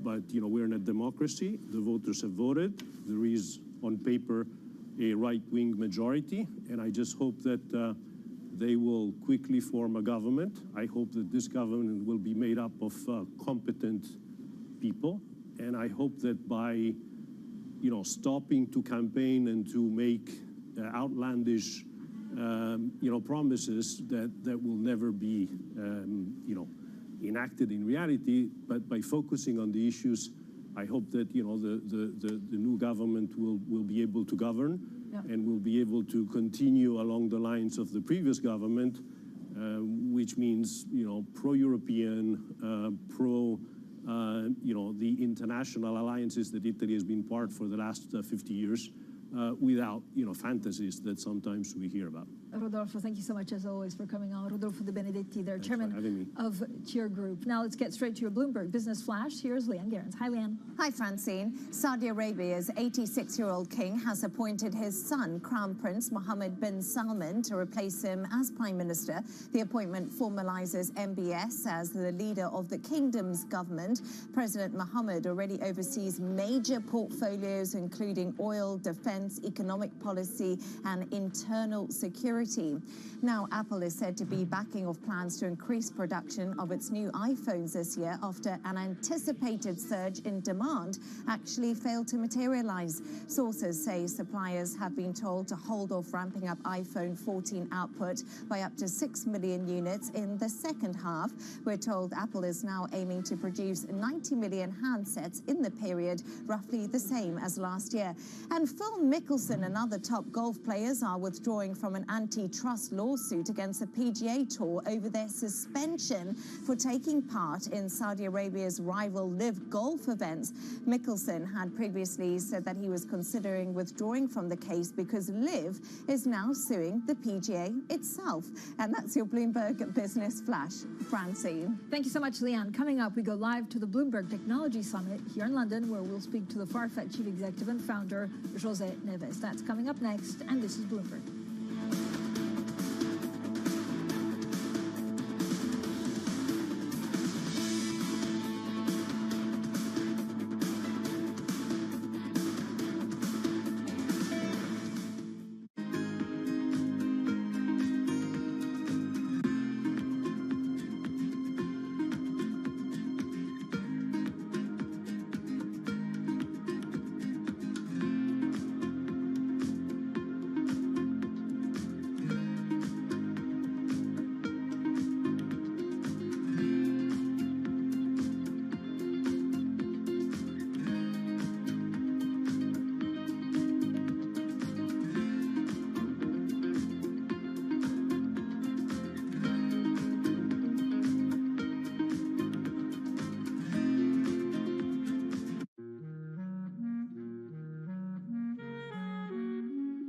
I've always been a person who's just been attracted to hair.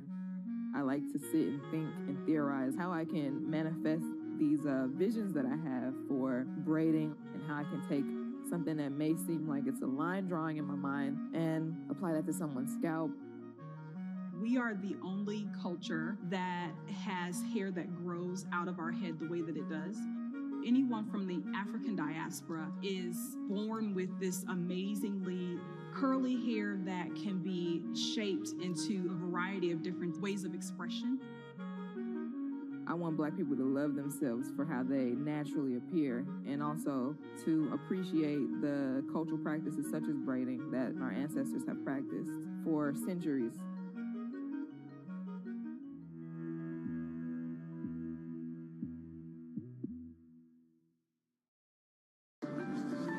The difference between political gossip and policy intelligence. Bloomberg Government provides our clients with expert reporting, analysis, and public affairs tools that give you the edge in reaching policymakers on the Hill.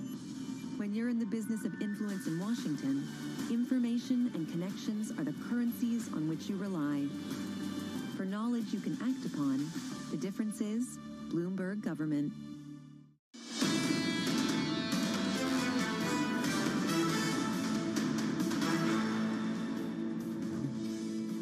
The volatility will go on, will continue, will stay with us. If you look at the inflation numbers in Europe, if you look at the interest rates going up, I can't see actually that the volatility goes away over the next 12 months. Well, that was the Deutsche Bank chief executive, Christian Savings, speaking exclusively to Bloomberg about continued market volatility. Now, the Bloomberg Technology Summit also kicking off today in London.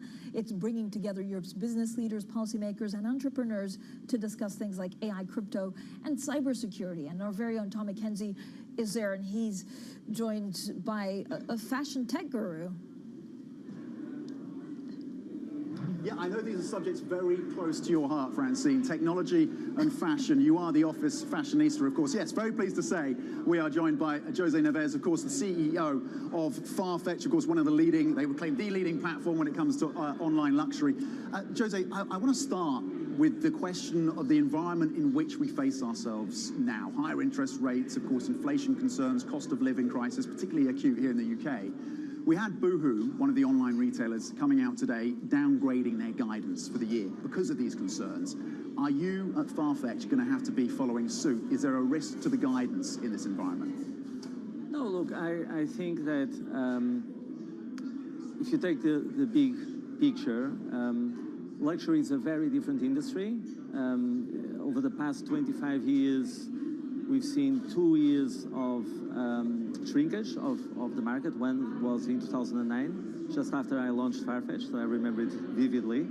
And the other one was 2020 with COVID. And what you saw was an absolute V-shaped recovery with 2010 and 2021 already recovering from the pre-crisis levels. And I think it will be the same if a recession happens, which hasn't happened yet. I think it will be the same this time. It's a very resilient industry. We're talking about the personal luxury goods industry, not the big ticket luxury. If you're talking about planes and yachts and real estate, of course, those big ticket items normally suffer. Personal goods, they're very much about an expression of individuality. They're very much part of culture. Yeah. And I always say people don't go from Hermes to H&M. So it's, I think it's an industry that is somewhat not immune, but more insulated. There is that resilience. And that's what we're seeing at Farfetch. What about margins that you're seeing? Are you taking a hit to margins? And if you are, when do you expect to see those bottoming out? No, we're not. I think, again, the industry is actually raising prices. Part of it, inflation pressures, but part of it, quite frankly, very strong demand. You've seen the major luxury groups reporting incredibly strong results recently, and having to raise prices just because there's more demand than supply. These are, this is an industry that is moved by craftsmanship, where there's a limited number of units you can produce per year, and that's actually driving prices and margins up. And you see that demand holding up? Absolutely. Listen, there are parts of the world, like China, where clearly, as it has been reported by Farfetch and other luxury companies, demand has been more subdued because of COVID-19. There's obviously an impact of the overall macro volatility on consumer sentiment in Europe and in the US, where we have not seen the repercussions of that in actual demand in the market, but could come. Obviously, the war in Ukraine, all of that are very complicated, very complex events, and we need to stay vigilant. But the industry is very resilient, and there's pent-up demand, for example, in China, and we believe China will be back sometime next year. How concerned are you about what's going on in the UK? We've seen the pound crushed, we've seen interest rates soaring, concerns even about a potential financial crisis here. The real estate market is in trouble. The government has come out with a mini budget. Are you concerned about the demand picture here in the UK, about your business here in the UK? Look, as I said, we need to remain vigilant. There's many moving parts. It's definitely a reason for concern when you see the pound, the pound going down, which it will increase pressures in terms of inflation, and when you see the reactions to the recently announced measures from the government and the mini budget and all of that. There's many moving parts, right? I mean, our job is really to service our customers and to service our sellers on the platform, the brands, the boutiques, and really play the long-term game, and then adjust on a month-to-month, quarter-to-quarter to whatever happens. You've always been historically pretty active in terms of deal making. One of the biggest deals, of course, Yuke's Net-a-Porter from Richemont taking a 47.5% stake. Any regrets? We are absolutely delighted. I think it's an incredible deal, transformational for this industry. let's not forget there are 1,000 designers and brands that sell to the Yux Net-a-Porter platform. Right now, as a wholesale model, we know these brands, they want to go direct to consumer. Our technology will enable that. So I got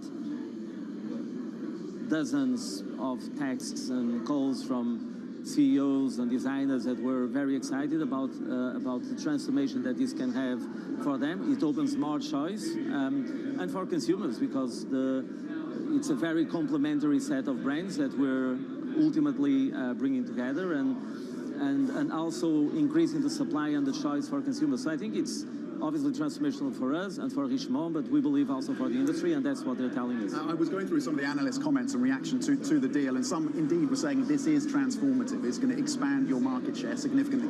Others, though, more skeptical. Citi analysts coming out with a note in the last 24 hours or so saying that they're concerned about weak profitability at Farfetch. The stock is down about 70% year to date. What do you need to do to reassure analysts and investors? Look, our job is to explain our strategy clearly, and we are going to have a capital markets day before the end of the year. We will have the chance to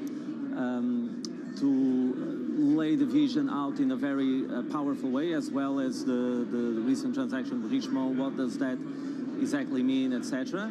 And then, of course, there will be varied opinions, which are all valid. I think, in terms of profitability, there is a strong focus on profitability for us. That started last year. We've achieved our target of adjusted EBITDA profitability last year, as we stated. We've doubled the business since 2019. Let's not forget that. So it's very strong growth, doubling the size of our business in terms of GMV, in spite of all the volatility, and delivering profitability, which with not many tech platforms, B2C marketplaces have achieved that yet. There's a long journey to go. We're targeting 30% profitability at the EBITDA level on revenue in the long term, as we always said, but the path is very well outlined for us, and we're executing on it. Okay, José Neves, the CEO of Farfetch, on the resilience of the luxury sector. I wanted to ask you some fashion tips for Francine. She doesn't need them, frankly, but if there's anything you want to add for Francine, what she should be looking at? Well, she was just telling me that she shops at Farfetch and she loves it, so I just want to thank her for her business. And other brands, we should know. José Neves, CEO of Farfetch, thank you very much indeed. Back to Francine, the fashion queen. I feel like I'm like, I don't know, a Barbie does finance today. Also, Tom, it's true, I shop, there's nowhere I don't shop, so at least there's no discrimination there for anyone. Or Tom McKenzie there, speaking to the Farfetch Chief Executive and Founder, José Neves, at the Bloomberg Technology Summit for an important but also fun interview. Now, later today, we'll also be speaking to Aisha Evans, the Chief Executive of Zoox at the Bloomberg Tech Summit, and then it gets transformed into Leaders with LACMA Goes Green. So don't miss that interview. It's a great one. A lot of the focus, of course, will be on the green transition, on transportation, driverless and green cars. That's exactly what we need, and more fashion tips. Coming up, we get more on the markets as investors continue to weigh on the UK government's recently announced fiscal plan. That's coming up next, and this is Bloomberg.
In the past 2 decades, China has built large infrastructure projects in almost every country in Africa. African governments themselves said, we are tired of aid and charity. We want to do trade. We want to be treated like partners. The Chinese came along and said, great, we don't do aid and charity. We want to do business with you. Global Gateway will mobilize 300 billion euros till 2027. Now the US and Europe are answering back with their own infrastructure initiatives to counter China, but African experts are skeptical. China has been that guy around the corner with, a bouquet of flowers to Africa, the US, Europe and the UK have time and time again said, be careful of the flowers you see out of the window, they have thorns on them.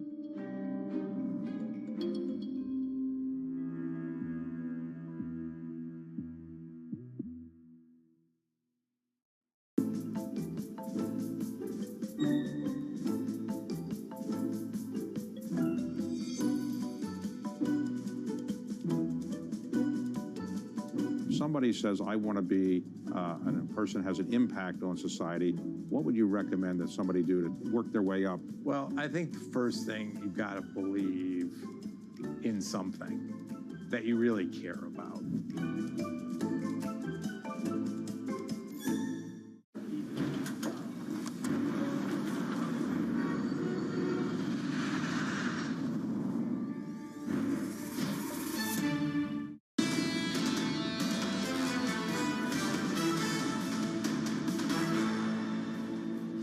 Economics, finance, politics. This is Bloomberg Surveillance Early Edition. I'm Francine Lacqua here in London. Now let's get into the markets. Treasury 10-year yields extend their steepest monthly increase in almost 20 years, close to 4%, as elevated inflation and rapid central bank tightening drive a global bond rout. Well, let's bring Bloomberg's Ksenia Galuchko. Ksenia, I feel like this is, huge movements in markets, and a lot of the times it moves so much day by day. It's really the pace of change that has investors worried. Absolutely, yes. So we've had a 10-day rout in the S&P 500 that is one of the worst in history. But in the past, these major 10-day movements actually led to rallies. So we might see a bounce in the S&P 500. Another level we're actually watching for is whether the S&P 500 breaks through the 200-week moving average. Because if it does break through that major support level, that is really bad news for the market. In the past, like during the global financial crisis, during the March 2020 rout, the S&P 500 ended up falling another 30 to 40% after that. So let's see what happens. So we're going to touch levels. I know there's, for example, we had the 30-year yield here above 5%. We had 10-year U.S. 4%. Do these levels even matter anymore? Well, we know that the bond yields are likely to continue surging. What's interesting right now are the appearance of calls to buy the bond market. So JP Morgan Asset Management, for example, is coming out with calls saying that treasuries are starting to look more and more attractive. And as stocks become less attractive, bond market is becoming more and more appealing. So it's no longer the TINA, there is no alternative mentality that we have seen over the past 10 years where stocks dominated. Exactly. This is all dollar strength, and the fact that also, the White House kind of poured cold water on the idea of finding some kind of agreement. Absolutely, yes. So the dollar strength is likely to stay put. The market obviously was very disappointed to see that the White House is not going to intervene, that there's no agreement planned. And as a result, of course, the pound is especially weak. The pound weakness continued today after a slight rebound yesterday, and the euro. So all these currencies and the yen, of course, are coming under increased pressure while the dollar remains the top haven.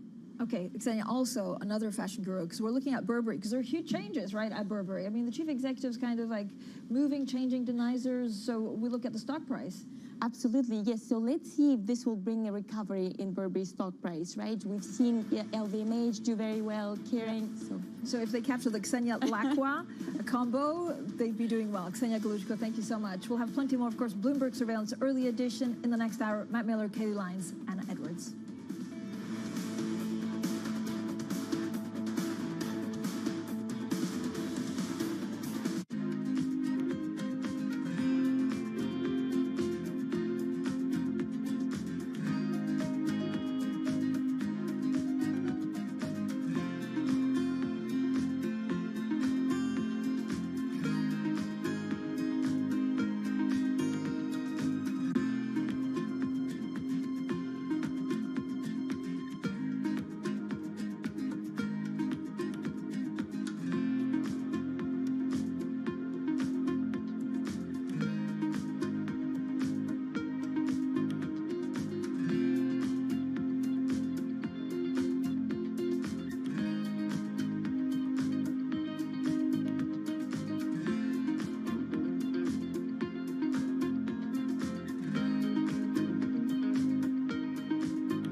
back and looked, and very few secretaries of state in the last 100 years, or maybe ever, have really gone back into government. So why did you want to come back into government for any issue when you've got 8 grandchildren, you've got 2 daughters, you've got wonderful family? Why did you want to come back and go through this terrible process we have in Washington of getting things through consensus and getting people to agree to what you want to do?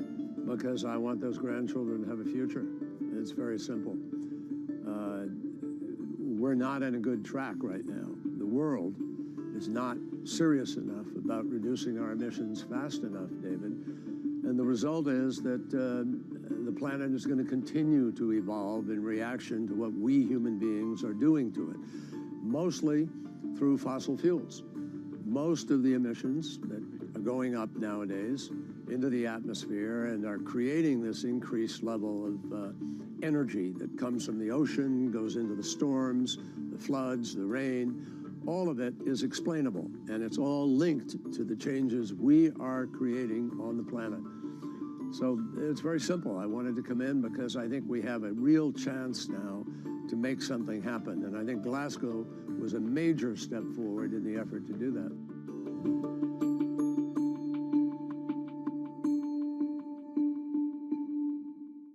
Markets are preparing to close, but the day is not over yet. Stock that is now up about 45%. A lot of volatility right now. You need the power of the Bloomberg terminal to get you market-moving data before anyone else. These numbers are much higher than expected. Upgraded today to overweight. You need top analysts to bring you exclusive global insight into cross-asset markets. The muni bond market. China is a really big focus. Bitcoin ain't playing along today. It's going to be short-term. Bloomberg Markets, The Close. Weekdays on Bloomberg.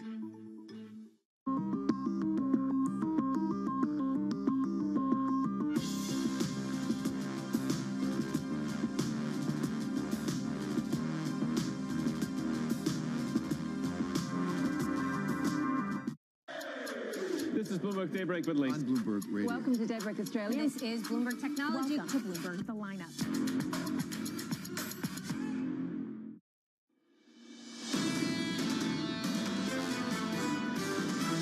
The pain process that's about to unfold is just begun. I think the market clearly understands what's happening. Right now, credibility is the key. We're probably getting closer to a bottom. You've got to stay defensive at this point. This is Bloomberg Surveillance, Early Edition, with Anna Edwards, Matt Miller, and Kayleigh Lyons. It's 10 a.m. in London, 5 a.m. in New York, and 5 p.m. in Hong Kong. Our top stories today. The dollar soars to another record. President Biden's top economic advisor says he doesn't see another Plaza Accord-style agreement to weaken the greenback. Apple's putting plans to boost production of its new iPhones on hold. The expected surge in demand didn't take place. And Deutsche Bank's CEO predicts a deeper recession in Europe over the next year. Christian Saving sits down with Bloomberg TV for an exclusive interview. Welcome to Bloomberg Surveillance Early Edition. I'm Anna Edwards in London with Matt Miller and Kayleigh Lyons in New York. And it is certainly risk-off here in Europe, Kayleigh. Higher yields, higher dollar, and we're back to that cycle. Yep, yields up, dollar up, and stocks broadly down. That was definitely true in Asia overnight. The MSCI Asia Pacific Index as a whole falling the better part of 2%, which brings its total drawdown from its last peak to 36%. That is an even bigger decline than we saw during the height of the pandemic panic in 2020. It is actually the biggest drawdown we've seen since 2011, so absolutely brutal for these stocks, and it's really tech specifically that is creating a drag. The Hang Seng Tech Index overnight down about 4%. Now, part of that just has to do with the higher rate story around the world, but part of that also has to do with the Apple scoop that Anna was mentioning. The idea that demand just isn't there, therefore it is abandoning its plan to boost iPhone production beyond 90 million units, which is the same number as last year. So that weighed heavily on some Apple suppliers in Asia, including LG Innotek, which was down about 10.5% in South Korea. And then coming back to the dollar story and foreign exchange, the dollar is stronger against basically everything today, including the Chinese yuan. The onshore yuan at its weakest level since the financial crisis. The offshore yuan now at its weakest level on record, going all the way back to when that began in 2010. Right now, it is approaching 726 against the US dollar, Matt. These numbers are absolutely remarkable. Yeah, big moves,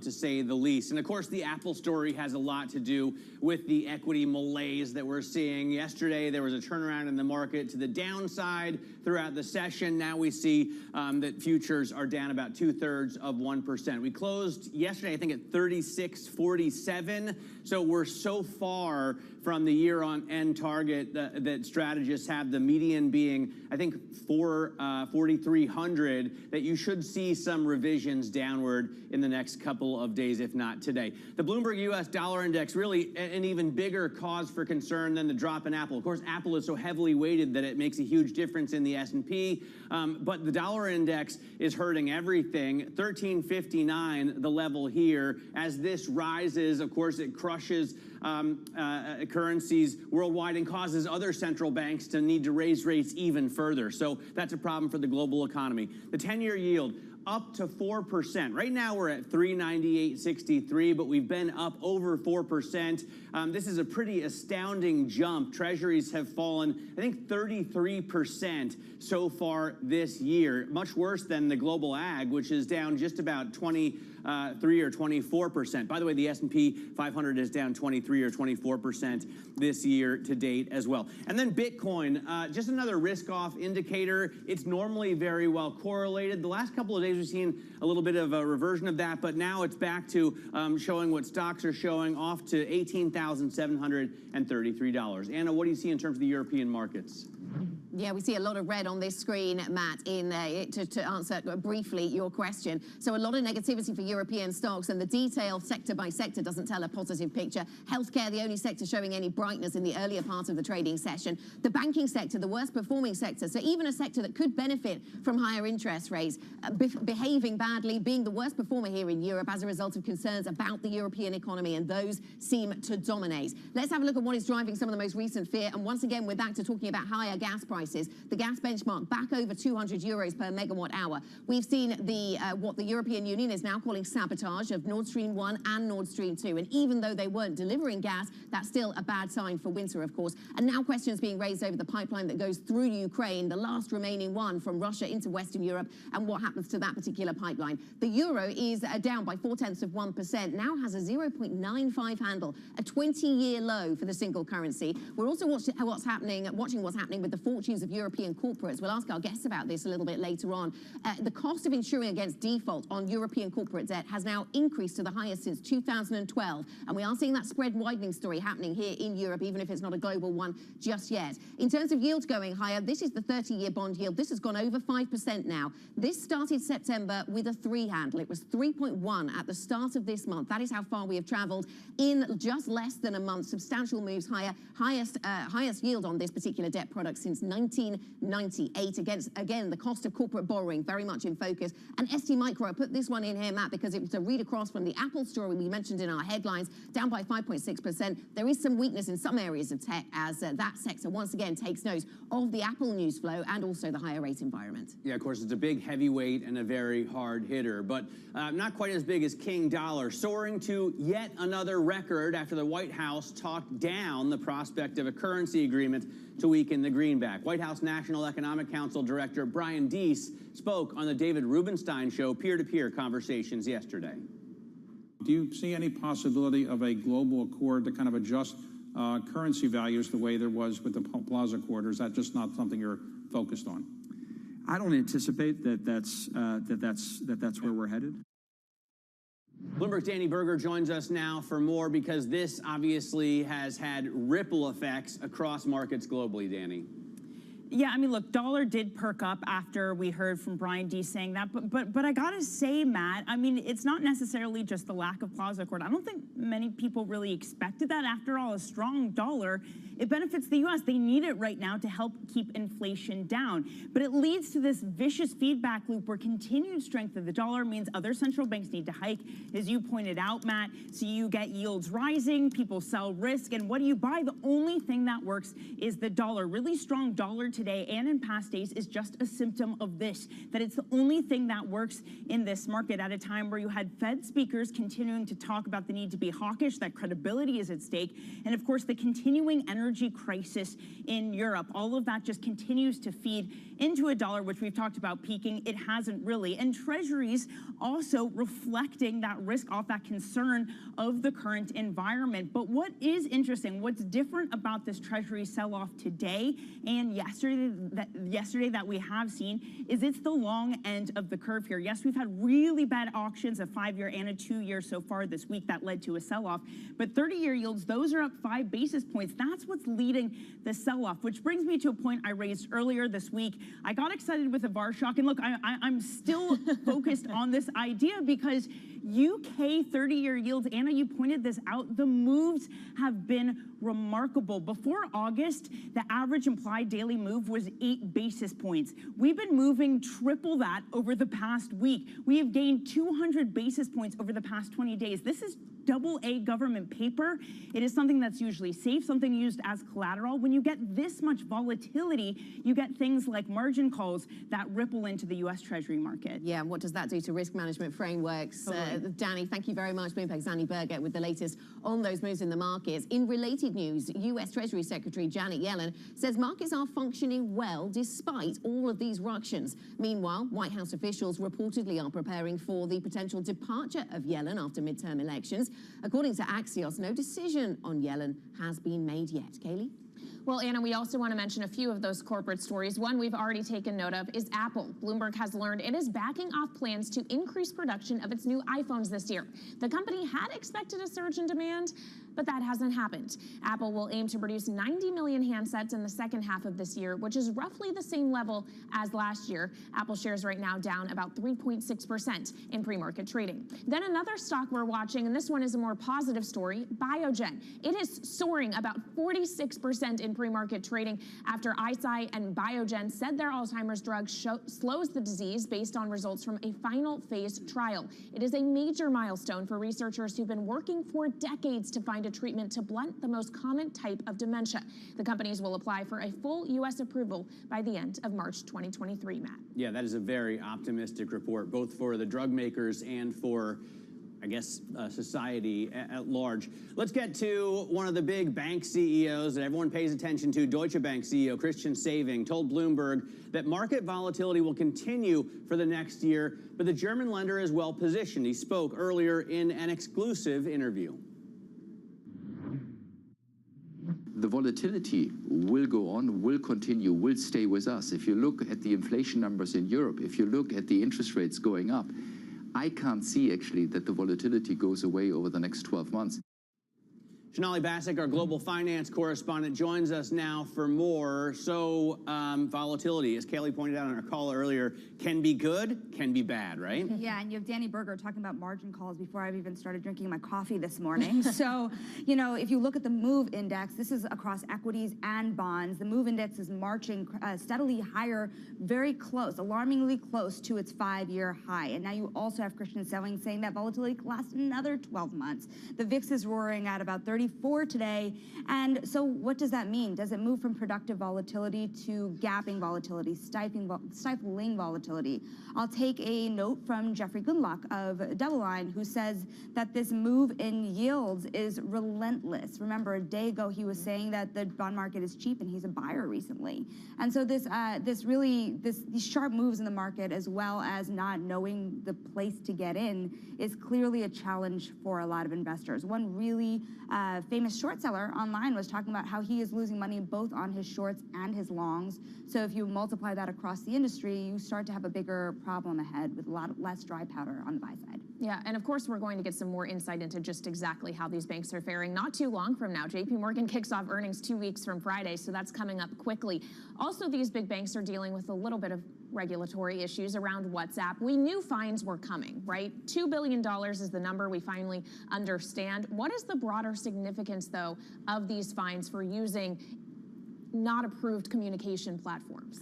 One of the lawmakers last week in Congress had mentioned that Gary Gensler is moving at a breakneck speed. And what you really see is an SEC chair who has been known to rule by enforcement as well. And this is another example of that. That's everything from SPACs to crypto and the banks and the way that they keep records. If you look at really what was said here, a lot of detail. While names were not named within the banks, managing directors, people who are in charge of compliance were all seen to be faulted with communicating outside of the appropriate channels. So I guess if there's any good news to be had here, it's that there are more jobs created in compliance now on Wall Street.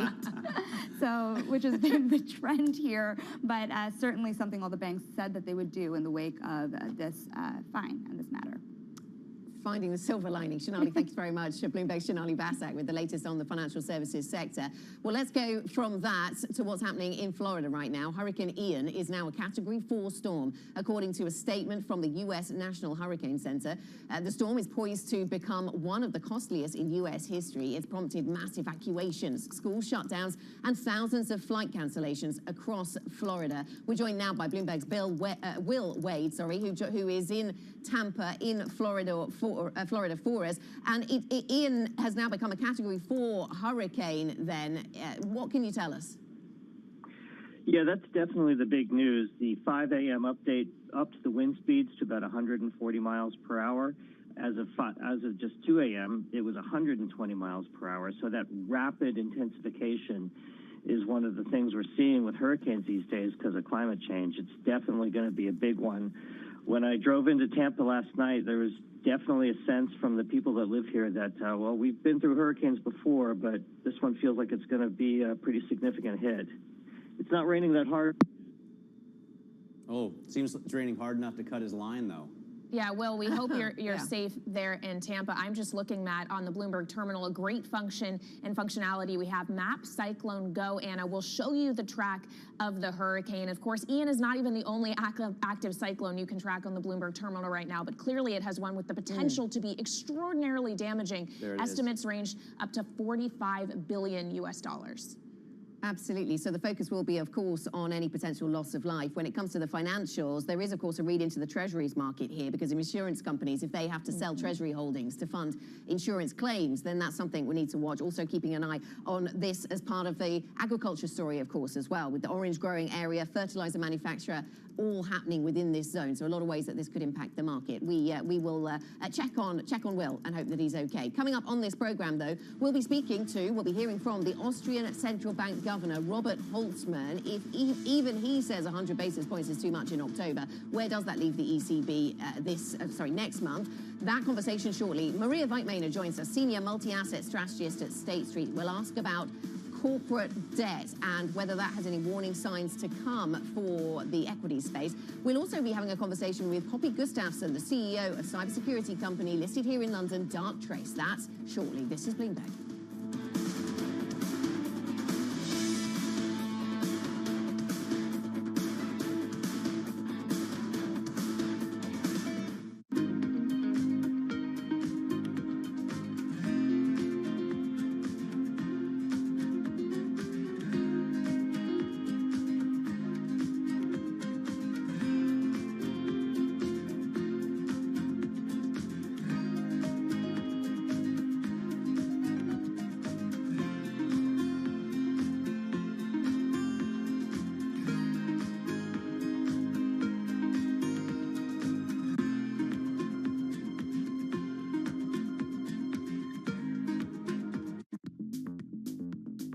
When you think of cutting-edge technology at sea, you might be thinking of stuff like this. But there's an incoming revolution on the high seas that isn't quite as sexy, but could be significantly more impactful. Container shipping is the key component of global trade. About 80 or 90% of all the world's goods are transported at sea at some point. But there's a significant unseen cost to the modern era of global commerce. About 3% of all the world's CO2 emissions come from shipping. 3% may not sound like a lot, but that's roughly comparable to the entire CO2 output of Germany. Since reducing trade isn't a likely option, what about a technological improvement to help reduce the emissions from these well-stocked maritime behemoths?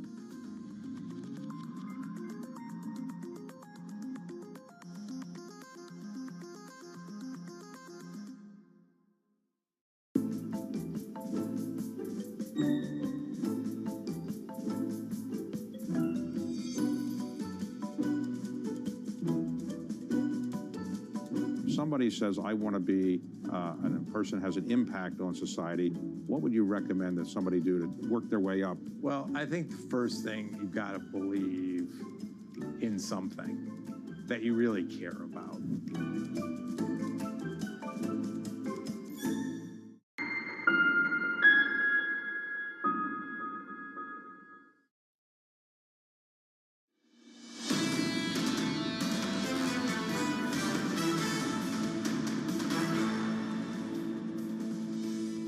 This is Bloomberg Surveillance Early Edition. I'm Kayleigh Lyons with Matt Miller in New York and Anna Edwards in London. Now keeping you up to date with news from around the world, here's the first word. In Russia, the Kremlin has declared victory in a series of UN-condemned referendums in Ukraine. Voters in 4 regions occupied by Russian troops have voted to become part of Russia. Moscow ordered the votes after its forces suffered their worst defeats to Ukraine's military since the start of the war. It was a stinging rebuke of the UK's new unfunded tax cuts. The International Monetary Fund called the cuts excessive and in need of revision. That adds to the criticisms of a plan that has sent the pound to a record low.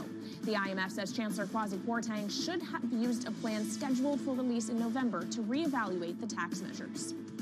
And Elon Musk has asked a federal appeals court to throw out his so-called Twitter sitter deal. That's the 2018 agreement with the SEC that requires a Tesla lawyer to screen all of his company-related tweets. In a court filing, Musk's lawyers call the government-imposed muzzle on Musk's speech. Meanwhile, inflation in the UK shops set a record this month. The British Retail Consortium said shop price inflation accelerated to 5.7% in September. The group says that retailers are battling the weak pound, rising energy bills, and commodity prices, and a tight labor market. And we just talk about that kind of inflation here in the UK, rather, Anna. Fiscal policy, in theory, could just add layers onto that. Yeah, absolutely. That has been the fear, hasn't it? In the run-up to that speech we got last Friday from Kwasi Kwarteng, what was billed as a mini budget, but turned out to be quite a maxi one, quite an impactful one. Of course, as we know, taking 30-year gilt yields now from 3.1% to over 5% in the space of less than a month. Clear, right? When we first got that talk of the big support package that was coming for households and businesses, there was a sense that that was needed, but then the Chancellor went further than that, didn't he, and delivered tax cuts that were then not given any clear funding source, and so as a result, a lot of people worrying about inflation and worrying about debt levels. You know, I suppose they're stuck between a rock and a hard place, right? Because they need to somehow help out households who can't possibly afford energy bills going up any higher, but obviously, if you cap energy bills that way, it's going to cause households to spend any extra money they have somewhere else. So it's going to drive up inflation, and that's the kind of thing you would expect someone like Kwasi Kwarteng to already know.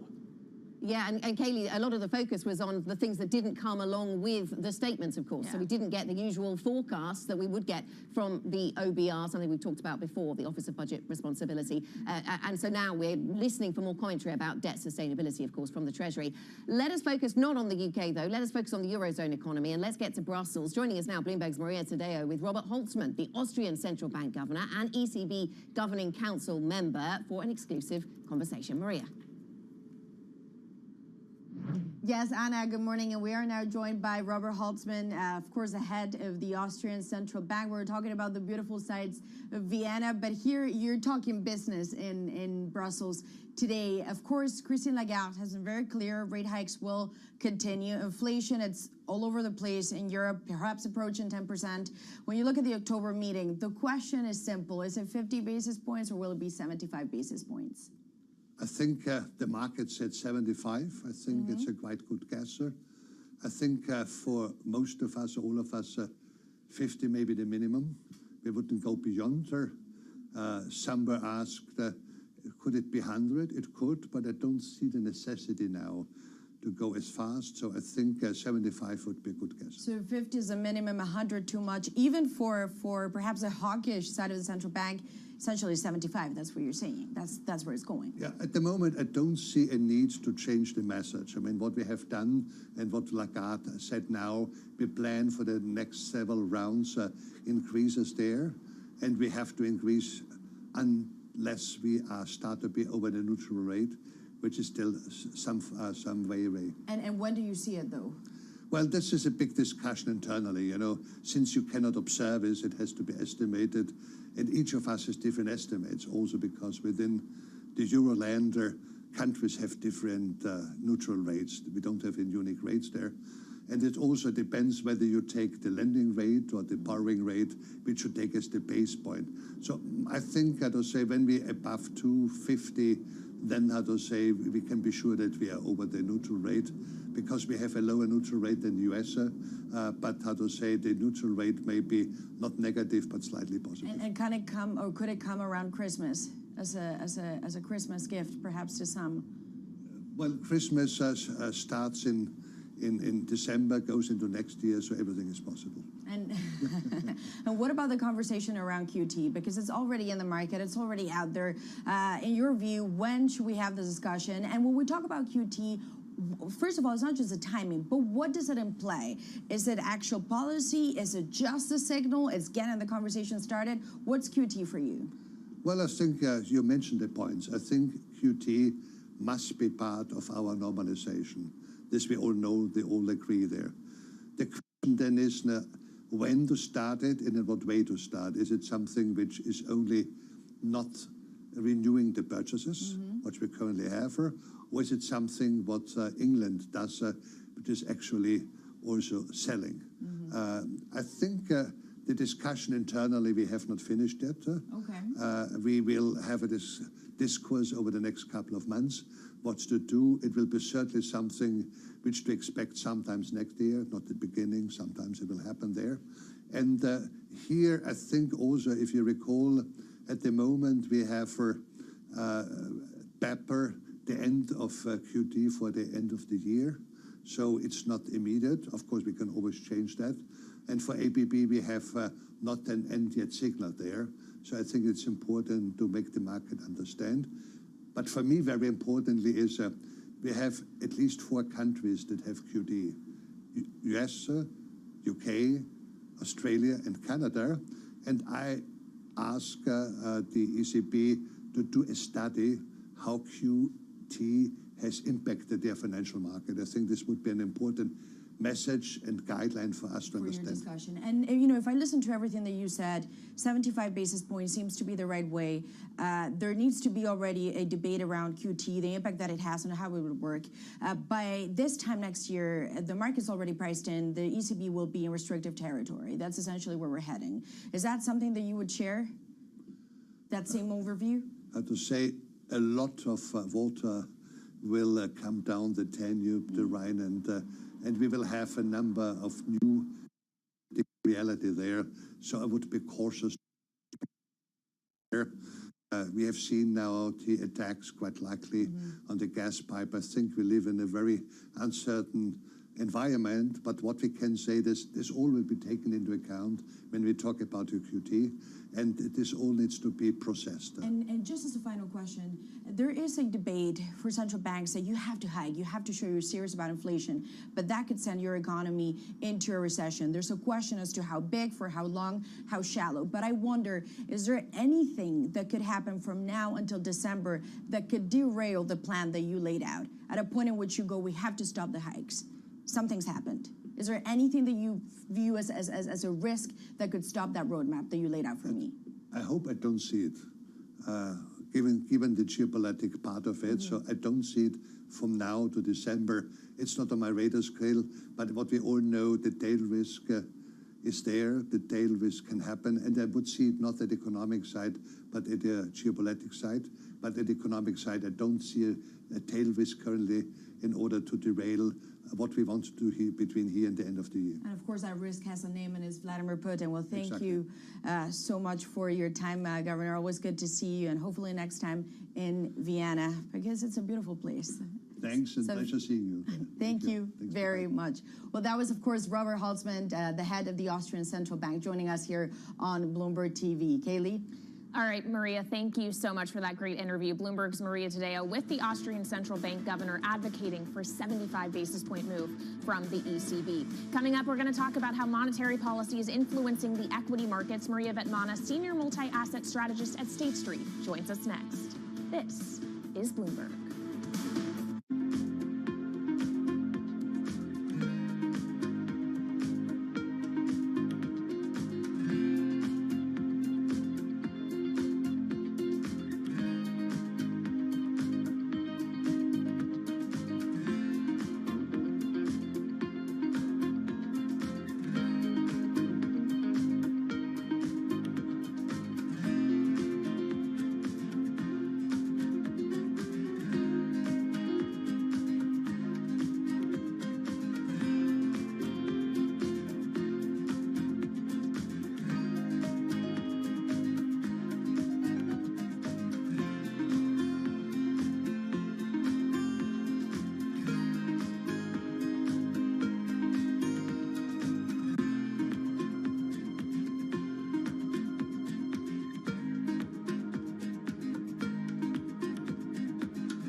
nurturing also can come from men, and it's one of the qualities, I guess, that you found in your mentors that also pushed you up.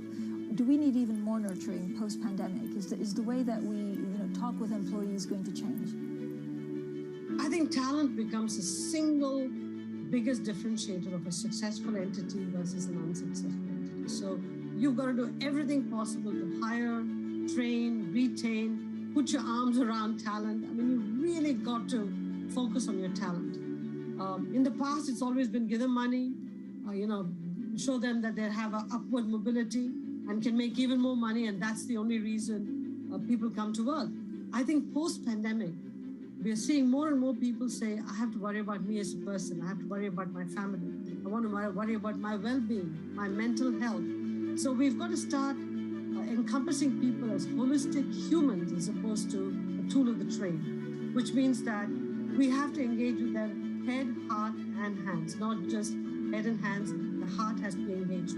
So we have to show more empathy, show that we care, that they're citizens of the community, they're members of the family, and all of those have to come into consideration as we help an executive or an employee be an employee and be a person of the community and the family. The stakes are higher.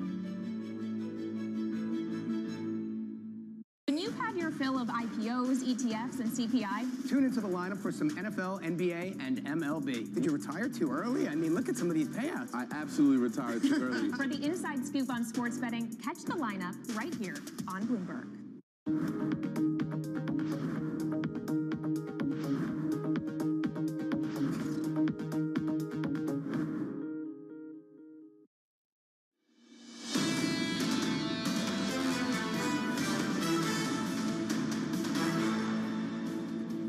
This is Bloomberg Surveillance Early Edition. Here's what you need to know. The dollar soars to another record. President Biden's top economic advisor says he doesn't see another Plaza Accord-style agreement to weaken the greenback. Apple's putting plans to boost production of its new iPhones on hold. The expected surge in demand never took place. And Deutsche Bank CEO predicts a deeper recession in Europe over the next year. Christian Saving sits down with Bloomberg TV for an exclusive conversation. I'm Anna Edwards in London with Matt Miller and Kaylee Lines in New York. Pretty risk-off throughout much of this morning's European session. Matt, what do you see in U.S. futures? Yeah, very risk-off here as well. Just 4 hours away from the opening bell, and futures are now down more than 1% on the S&P. Of course, we closed well below 3,700 yesterday. I think 3640 something. So keep in mind that strategists are expecting us to get to 4,300 by year-end 2022. A lot would have to change. Certainly, this would have to change. 1360 on the Bloomberg Dollar Index, another all-time high for the broad measure, and you can see that in the pain felt in the pound as well as the euro and the yen. Those central banks are going to have to react, or at least in terms of Japan, the finance ministry may have to react, possibly by selling more treasuries. That could be one way they defend the yen. And as a result, we see, or if that's happening, that's adding to the upward pressure on yields here, right? As investors sell off the 10-year, we get yesterday over 4%. Now we're at 399.86. So we're basically at 4% now, and that's the first time that we've seen it since 2010 at that level. I remind you, even though it seems like 2010 was a couple of years ago, it was actually 12 years ago. Bitcoin right now down more than 2%, acting as once again a very correlated asset to other risk assets, and it down now below 19,000 at 18,652. Kaylee? Matt, I just want to fact check you because I think it's even further back than that. October 2008. 14 years is the last time the 10-year was this high. It's just absolutely astounding any way that you look at it. And of course, those higher rates weigh on big tech stocks, but they have some other idiosyncratic things going on today as well, specifically for Apple after a Bloomberg scoop overnight that it is abandoning its plans to increase iPhone production of the new iPhone 14. It initially thought demand was going to materialize, and it did not. So they're keeping it at 90 million units, which is the same as last year. And in line with their initial forecast, they're just not ramping up production any further than that. So as a result, Apple down about 3.8% in pre-market trading, and you're seeing a drag on Apple suppliers as well, the likes of Qualcomm down the better part of 3%. It's a more positive story, though, for Biogen. It releasing trial figures from its Alzheimer's drug trial with its partner Eisai. Positive results. That is lifting the stock about 42% right now in pre-market trading, and there is a a read-through to Eli Lilly, which is developing a similar Alzheimer's drug. So the positive data out of one trial giving a lift to that stock, Anna. Eli Lilly up about 8% for its part in pre-market trading. Kaylee, we see a little bit of read across from that Apple story into the European equity markets, but more broadly, this is the negativity across Europe.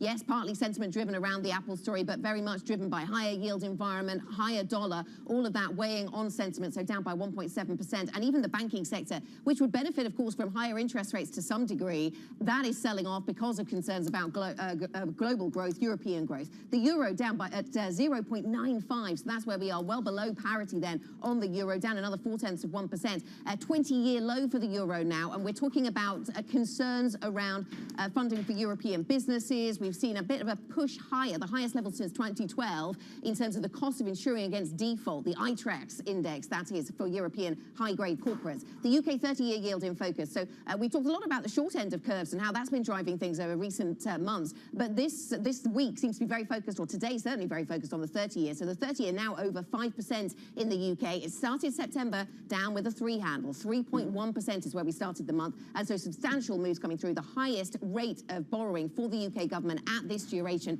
since 1998. And ST Micro, that is the read across I was talking about when it comes to the Apple story. So if Apple's selling fewer iPhones, then fewer chips perhaps needed globally. Matt? All right, just want to quickly break some news here on Cineplex, the, I think, Canadian movie theater, in any case North American, is looking to revive merger talks with Cineworld's Regal Theaters. So according to Dow Jones, at least, Cineplex looks to get together with Cineworld's Regal. Obviously, we have seen real declines in theater attendance, even taking out the almost 2 years of COVID. Compared to 2019 levels, we're still well down, even with Top Gun 2, which hopefully we've all seen by now. Joining us now is Maria Feitmana, Senior Multi-Asset Strategist at State Street Global Markets. Maria, the volatility that we're seeing here, the almost unprecedented rise in rates, and the incredible strength of the U.S. dollar, is that going to lead to further drops for risk assets throughout the year? Yeah, no, I'm afraid so. I think pretty much everywhere we look, we see more signs of very, very challenging backdrop for risk assets, absolutely.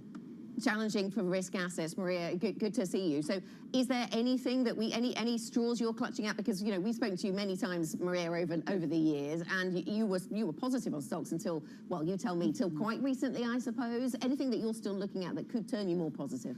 Yeah, no, I mean, it's absolutely right. I've been very, very positive. The big change for me, kind of 180-degree change to me, for me happened around March time, when Fed has told us that we have 2 mandates, price stability and economic growth. We're going to focus on price stability. Economic growth will have to suffer. And that was a kind of deciding moment. And I mean, they're really, really focusing on price stability. They told us many, many times that they need to bring inflation down. They're going to raise rates. There were various periods of market not listening to it and kind of saying, no, we have Fed put. We remember that times. No, Fed is really focused on price stability. It means higher rate. It means lower multiple for stocks until they break economy, and then earnings will go down. So for me, it's very difficult to see that change in direction. So all the things that Matt was talking about, dollar, interest rates, I'm afraid there are more negative news. And you set out a sort of chain of causality there, a chain of the way this flows through the economy. Where does corporate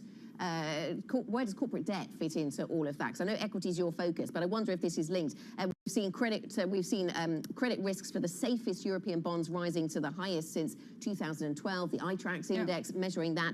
UK corporate refinancing costs at record highs after this most recent market rout. Where do these debt pressures worry you most?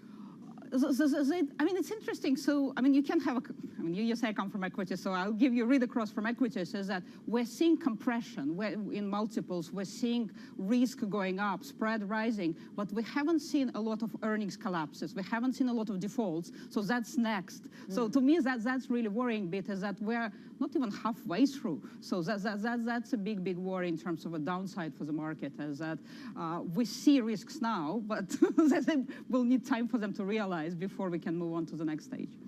All right, Maria, so your bullishness is maybe dead, or at least in hibernation for now. Is Tina dead too? Is there now real alternatives?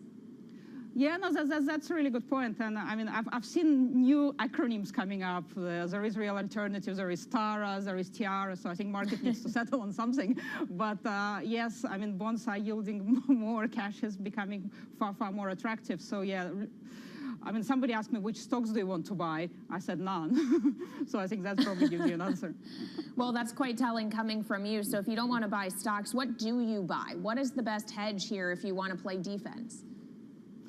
I mean, as we said, cash is interesting, but we're focusing on kind of real relative value trade. So where within, say, equities, you can see some opportunities, and that's stable cash flows, that's dividends. I mean, we're still fans of energy relative to maybe some industrials.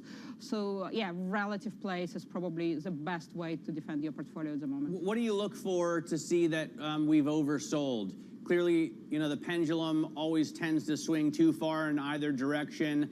A lot of people are saying, for example, bonds are a buy right now. Jeff Gundlach, Sonali Baskett was telling us earlier, has already started. Where do you see the signs? No, not yet. I mean, the thing that I'm looking at is labor market, and I think that to me would be the first indication that we've created enough economic slowdown, we disrupted enough demand for people will spend less, and then inflation start to go down. As long as labor market is strong, I think Fed's job is not done, and they need to push more. That will create more negative momentum. Maria, I just want to dip into FX markets for a moment, because we've just got some lines coming through from China. China's PBOC asking banks to protect the authority of the yuan's fixing. We've seen the PBOC trying to make it more expensive for traders to bet against the value of the Chinese currency in recent days and weeks. How concerned are you about the strength of the dollar and the ripple effects that is having on the global economy? Is this something that, quote unquote, breaks, and what does it break? Oh, that's I mean, I am concerned, and it will break global economy at some point, but I think it's too dangerous to bet against it. I mean, we see lots of intervention, but to me, dollar strength is another manifestation of this kind of regime change that Fed is set on to remove liquidity from the market, is set off to slow the economy, and when that's happening, people go to safest of safe havens, which is dollar. So yes, it's setting up for a break, but you kind of can't fight it. You can't fight the Fed. Okay, Maria, thank you very much. Thanks for joining us today. Maria Weitmeier of State Street. And the breaking news still coming thick and fast. I mentioned the PBOC. We're also getting lines coming through from the Kremlin spokesman, Peskov, saying that claims that Russia sabotaged Nord Stream are, quote unquote, stupid. He's also saying that Putin will meet with the heads of the Russian-occupied regions. Nord Stream situation requires dialogue and cooperation, according to the Kremlin. We've heard, of course, the Europeans have said that they believe this is sabotage, that those two pipelines were sabotaged, as is the US belief as well. Coming up on this program, back to the banking sector, Deutsche Bank says it is well positioned for volatility. There's been a lot of that. Part of our exclusive interview with the CEO next. This is Bloomberg.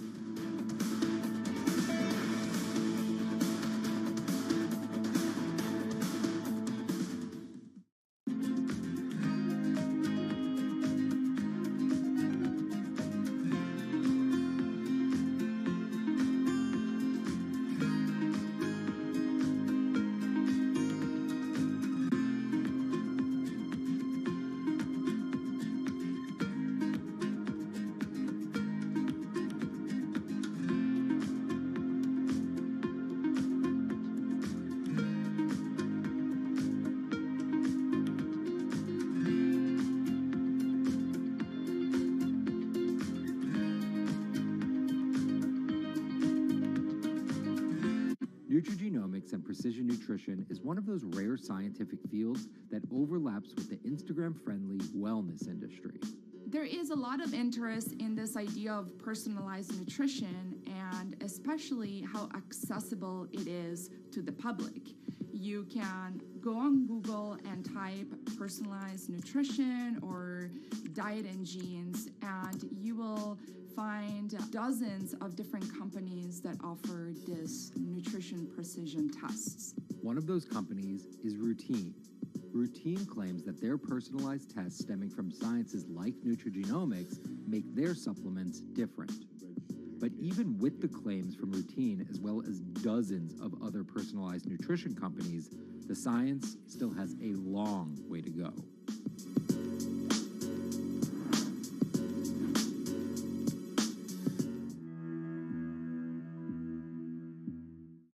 Enjoy the excitement of a night of music at Boston Symphony Hall with BSO Now. Watch brand new Boston Symphony Orchestra performances, behind-the-scenes storytelling, and memorable archival concerts, all from the comfort of home. Use our free 24-hour trial and see why the Boston Globe calls it musically rewarding. And the Berkshire Edge says the orchestra has never played better. Visit bso.org/now, where the music plays on. BSO season sponsored by Bank of America.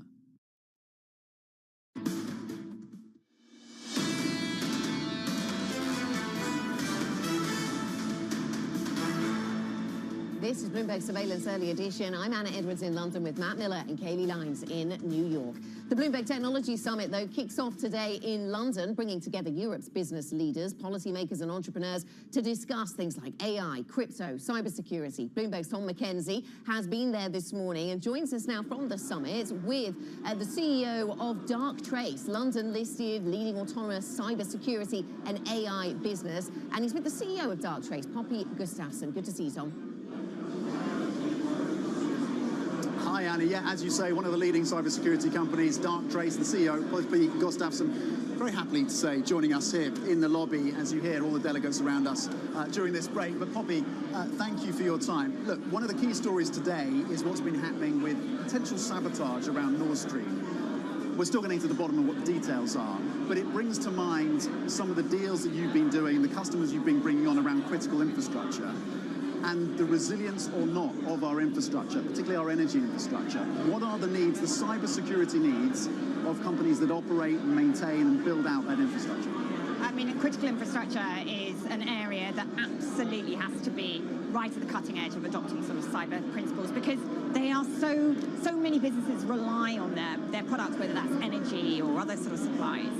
And this isn't something that's new that's necessarily come out today. Even with things like sort of Russia and Ukraine early in the year, we have seen significant demand for our products from the critical national infrastructure sector purely for that reason, because they are at heightened risk and there is such a dependence on their supply to so many other businesses. Which particular areas? Is it utility companies? Is it energy companies? And what are the specific demands that they need, the specific challenges they need addressed? It's all of the above. Just think about how many businesses depend on the services that they supply. So utilities and energy, we have seen heightened demand both in terms of Europe and in US.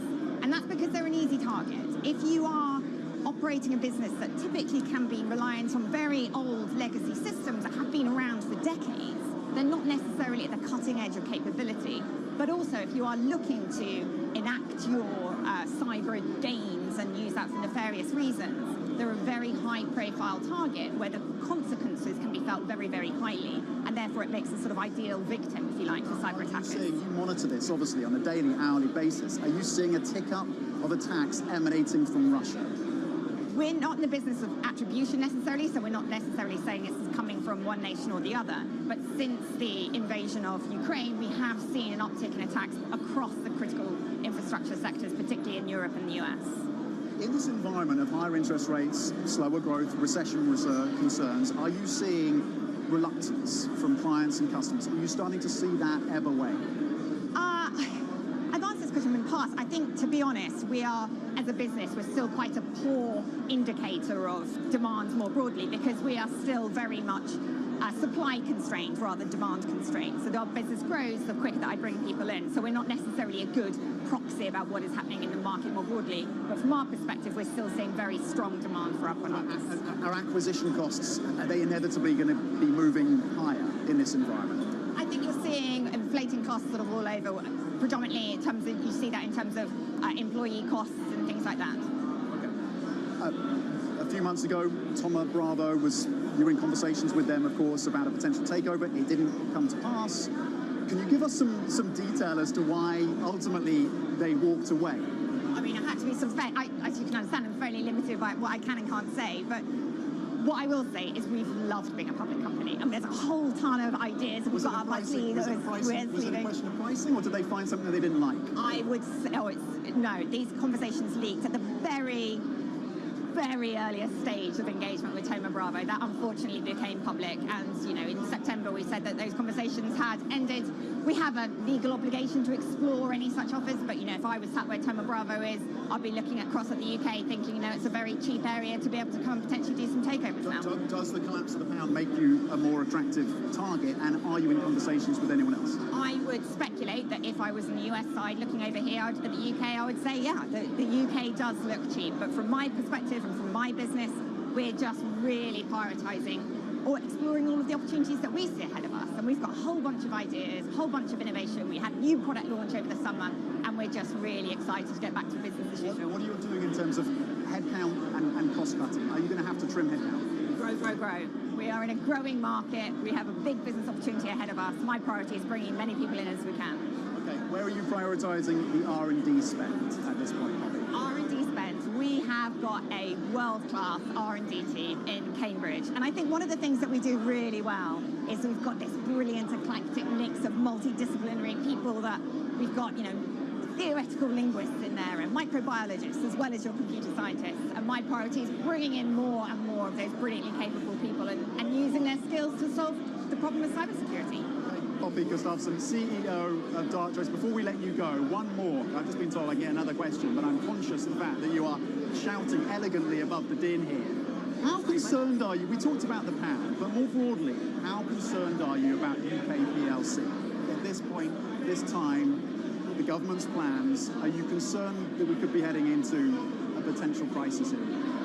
I think UK PLC, the UK is known for some world-class innovation. And we've got to be more confident in backing that innovation and standing up on our own 2 feet and proudly celebrating everything that we have achieved. I think when it comes to things like exports, there's an opportunity there to be able to export more of our products across the world. But from my perspective, I would love to see the UK really stand head and shoulders above the best and show what we are capable of in terms of technology. Okay.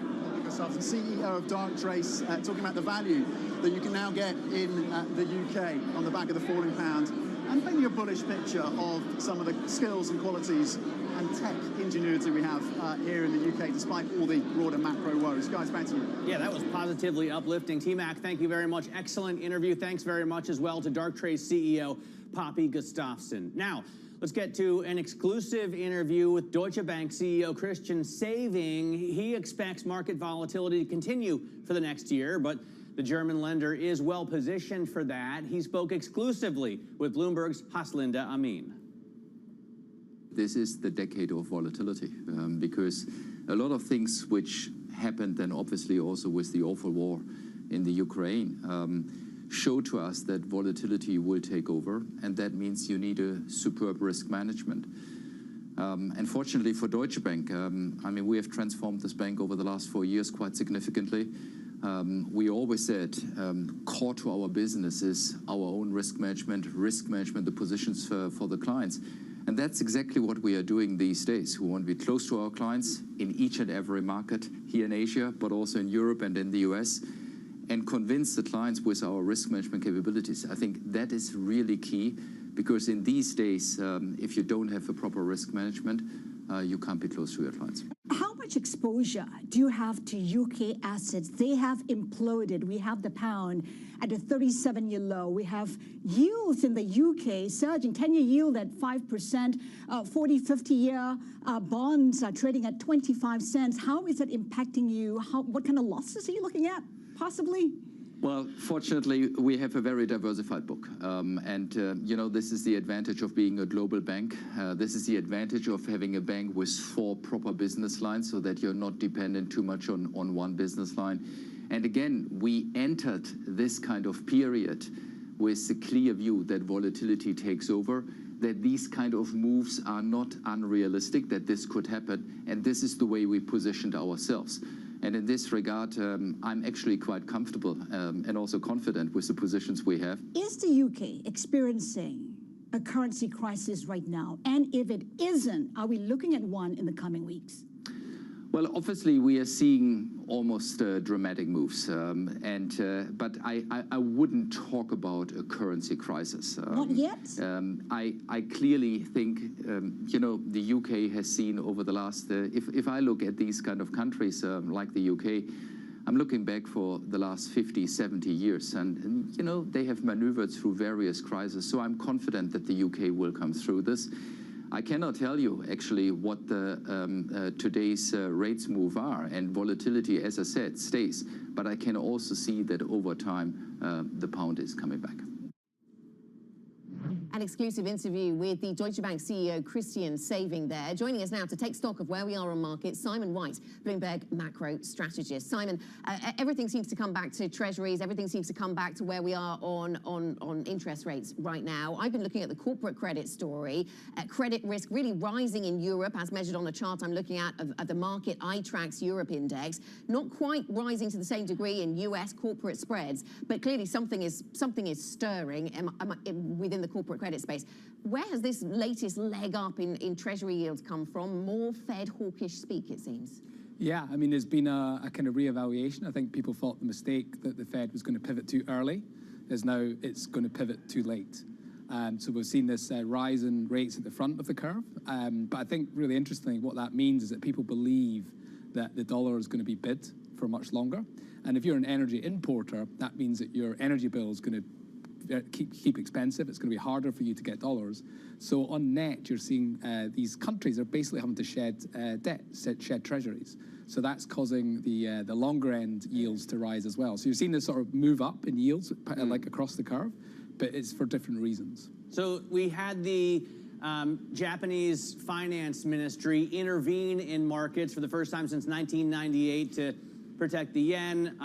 There was a report that Kwasi Kwarteng is going to ask bankers not to bet against the pound, and now we see a headline, China's PBOC asks banks to protect authority of the yuan fixing. I mean, if you have to ask, it's too late, right, Simon? What's going on here?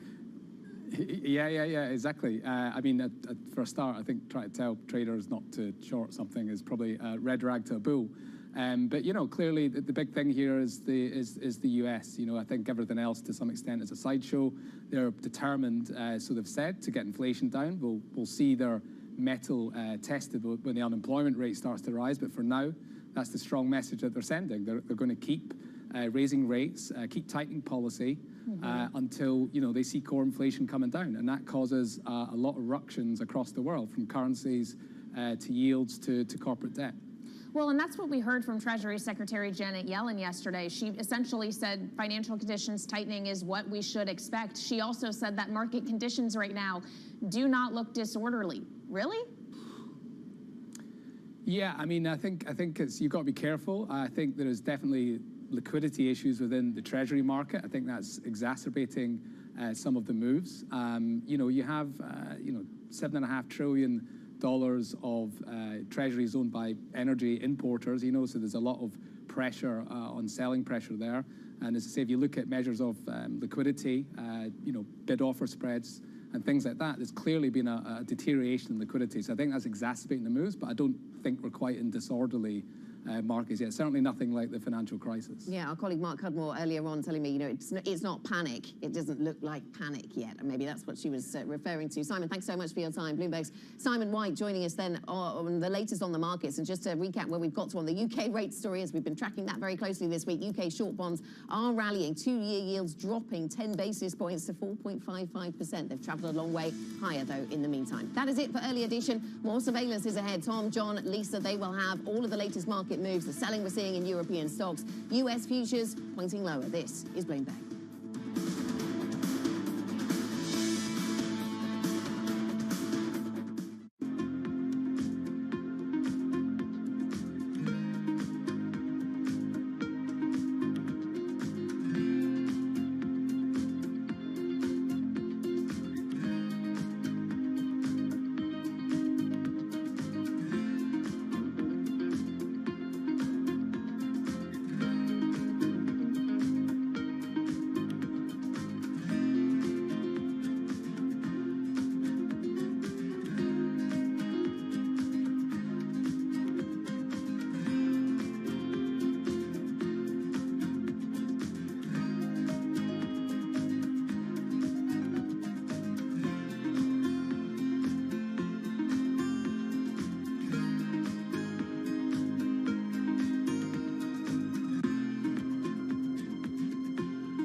successful company, but you might not want to run it for the next 10, 15, 20 years, or do you? And if you didn't, would you want to go into government? If the president called you to serve our country, would you go into government, or would you start another company?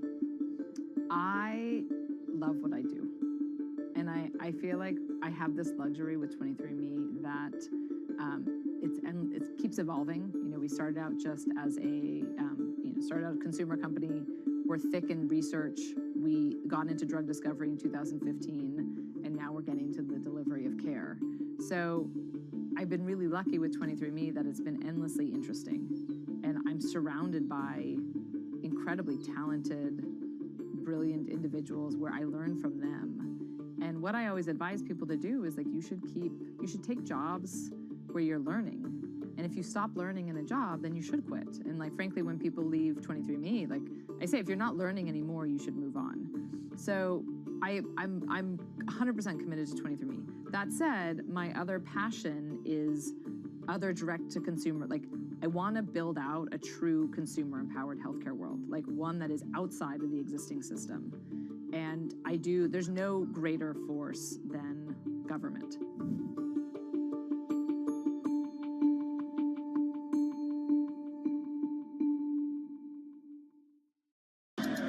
From New York City. When you're in London, in Sydney, in San Francisco. 9 a.m. in Beijing and Shanghai. Good morning, everyone. Have a great evening. Here's what I'm watching. You do not want to miss this How story. are you thinking about those dynamics? Every Friday with 30 minutes dedicated to fixed income, I'm Jonathan Ferro. This is Bloomberg Real Yield.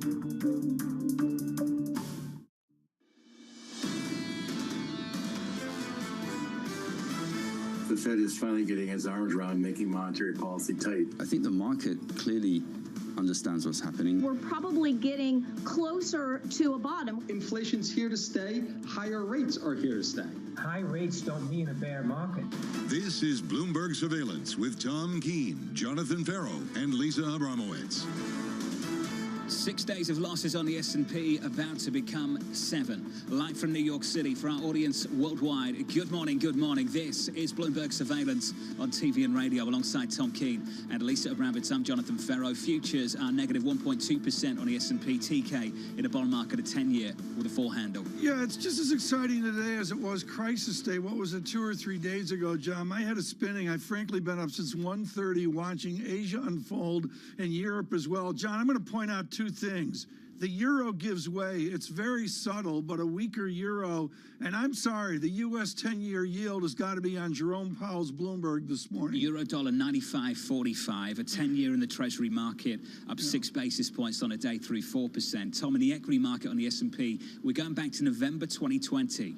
That is where we're at now, back to November 2020. Just think about that. That is all of the vaccination gains of the last almost 2 years, Tom, wiped out. Yeah, I was going to call it a draw crater, but maybe it's just a drawdown. Standard & Poor's down 24%, bear market, Dow down 20%. And the NASDAQ, you're really getting to some tension, John, here, down 32%. This is equities giving way. It's different stories. I know Anurag Rana is scheduled to be with us on Apple. Truly expert. You've got Dan Ives in the 9, right? On Apple, yes. Yeah, this will be great. But what's really interesting here is the global sense of this. John, we're going to talk about this later. That IMF statement on your United Kingdom yesterday. Don't get me started. I was at a school open house last night. John, I was at a school open house last night, and that's what people were talking about. Okay, you got me started. The IMF letter. Lisa, let's talk about it. All right, let's go. Of all the things going on in the world, the White House juicing the economy in 2021, the Fed hiking 300 basis points in just 6 months. This is therapy, The dollar Lisa. absolutely surging. War in Ukraine. The commodity market turned upside down, then upside down again. And the IMF is calling out the UK on fiscal policy. Now, we can have a conversation about fiscal policy. I'm open to the debate from either side. But to make this the focal point of the policy error potentially that's happening in the world right now, I just think it's absolutely It's bizarre, to be polite. So I want to give you your chance to go crazy here because there's a lot of discussion about it. Let's just give you the statement. Given elevated inflation pressures, including in the UK, we do not recommend large and untargeted fiscal packages at this point. It's important that fiscal policy does not work at cross purposes to monetary policies. A shot across the bow to Kwasi Kwarteng, to the whole Liz Truss administration saying, what are you guys doing? This is not working. You're right. Why now? Are they that concerned that this is a particularly pernicious policy, or are they just wading into politics and potentially damaging their reputation as a less partial type of a brand? What you read wasn't even the worst bit. The worst bit is telling them that the upcoming budget on November 23rd would be an early opportunity for the UK government to consider ways to provide support that is more targeted and reevaluate the tax measures, especially those that benefit high-income earners. Again, we can have this conversation, but to make this the focal point of what is happening right now in the global economy is ridiculous. Well, especially because you could argue this is ultimately a dollar story. Ultimately, yes, there is a UK story with respect to fiscal policy, but across the board, you were talking about a euro, Tom, with a 95 handle. Talk about a Japanese yen that is weakening so rapidly that you're talking about intervention that, yeah, is just window dressing, but still is going to potentially lead to the sales of treasuries. This is a big move. Yeah, John, I'm going to go to a band called Devo. They were like the Clash, but with style. And I think I'm turning Japanese. I really think so. So there's the banner, John. Pharaoh starts talking, and the Bank of England reacts here to carry out temporary buying of long-dated U.S. bonds. I mean, I think I'm turning Japanese. I really think so. Long-dated UK bonds, to be specific. We're down 26 basis points now on a UK 30-year. We've seen a big surge in the last week or so, 473 on a UK 30-year. So we've got bonds absolutely surging in the gilt market off the back of this headline. Sterling should be rallying off the back of this headline too. The Bank of England to carry out temporary purchases of long-dated UK bonds. So this is intervention, and this is interesting because we were waiting for gilt sales from the Bank of England. The Bank of England delays the start of QT gilt sales until October 31. Yeah, that works great, so John. Pushing this back. John, this is brilliant. Afterthought is going as Liz Truss for Halloween. It works perfectly. How's that going to work out, Tom? It's going to be great. October so the headlines, 31. if you're just tuning in, the Bank of England to carry out temporary purchases of long-dated UK bonds, gilt yields down on a 30-year by 22 basis points off the back of it. Bonds are surging. The pound is rising. Sort of. Sterling's sort of doing okay relative to where it has been. But Lisa, why were we talking about gilt sales? They wanted to do some form of QT. They can't do balance sheet roll-off because the average maturity in the gilt market is 15 years, so they're talking about gilt sales. They're not absolutely abandoning that. They're delaying it until the end of October. And Lisa, I wonder what's next from this Bank of England. Right now, just from a market response, the pound has given up any gains immediately after that announcement versus the dollar, now 106.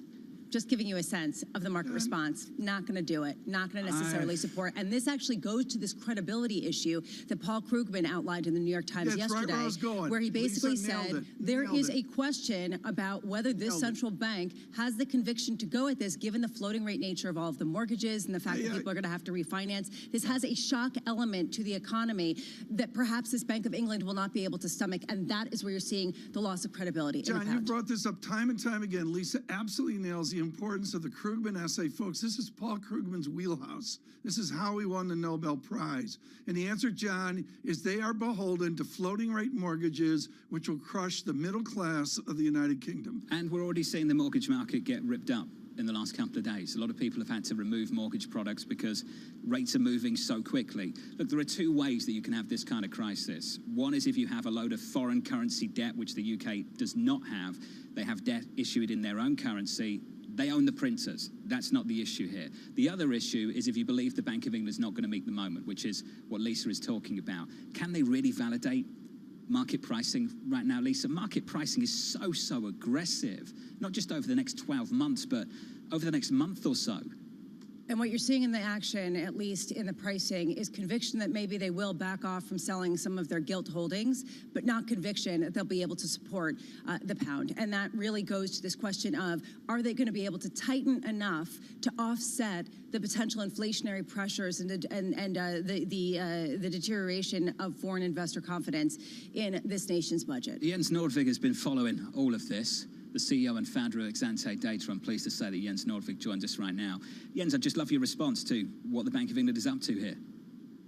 This is an extraordinary situation, right? So we have massive inflation problems around the world. Central banks have been gearing up in a hawkish way, really for the last several months, surprising the market in a hawkish direction. And now we've had this essentially EM-type price action in the United Kingdom that is forcing the Bank of England to backtrack and essentially say that the quantitative tightening that they have planned is not feasible because market conditions are disorderly. Just an extraordinary situation. Watching the pound today is going to be just crucial, right? Because if the pound cannot take this announcement, maybe the Bank of England has to make another emergency announcement soon to deal with the pound, right? So they're going to be jumping back and forth between those two targets. Yeah, Qantas, let's two-box this with the sterling giving way right now, 106.52 on sterling. Folks, Jens Nordvig, truly like one of 5 people in the world I want to talk to right now. Jens, you wrote a definitive book on this, The Fall of the Euro. Let's get out front with the fall of sterling as well. Would you suggest politically the Truss government can survive?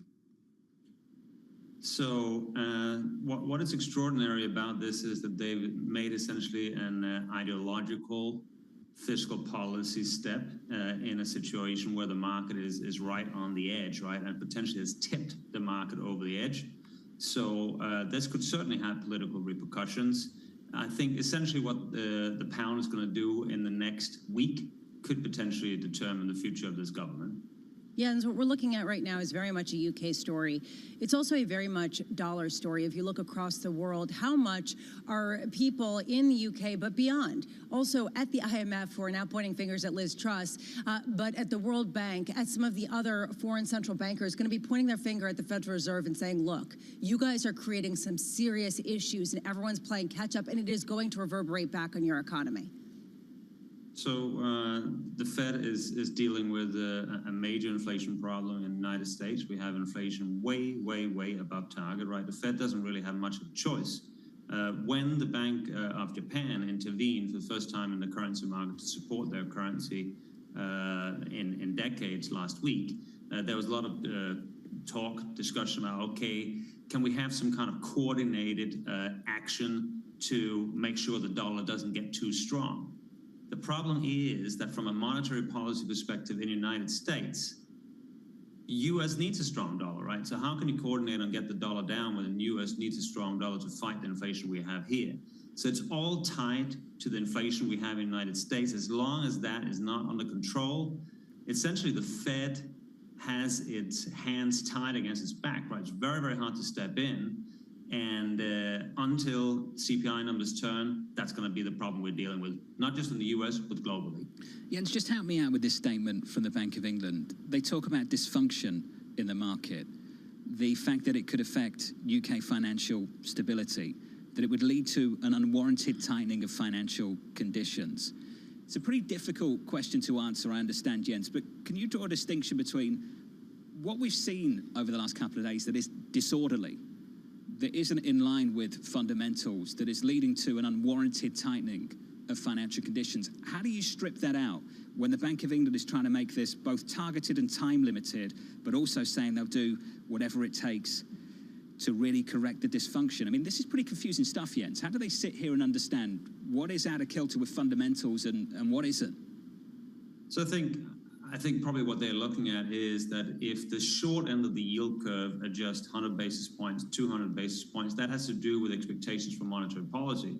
What we've seen over the last couple of days, last week or so, is that the long end of the UK bond market has been essentially trading like there was a pending default in the UK, right? And that is causing just immense losses in the portfolios that have those long duration assets. Like some of these bonds are down 50%.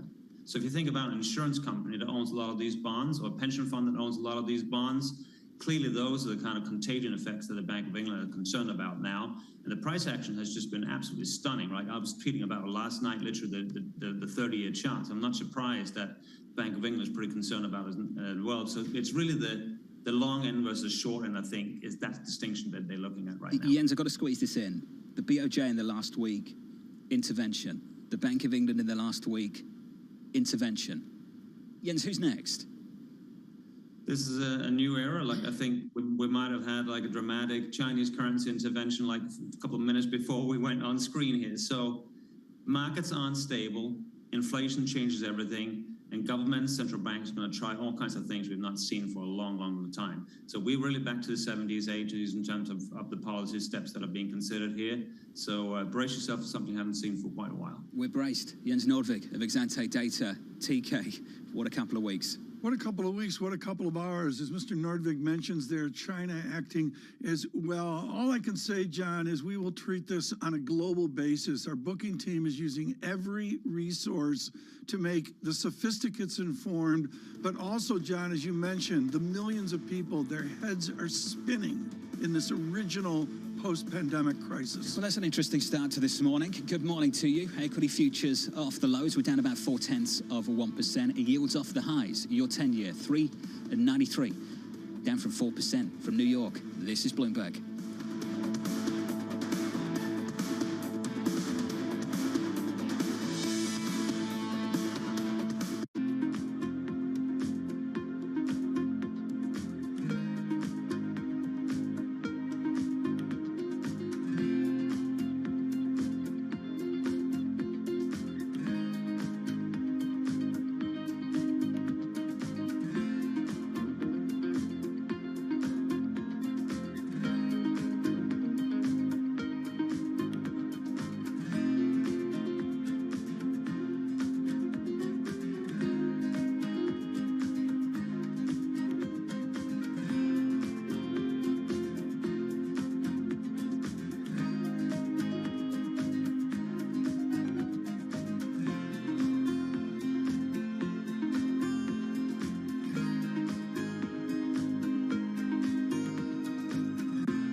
When the price of anything goes up, the consequences reach far beyond what you'd expect.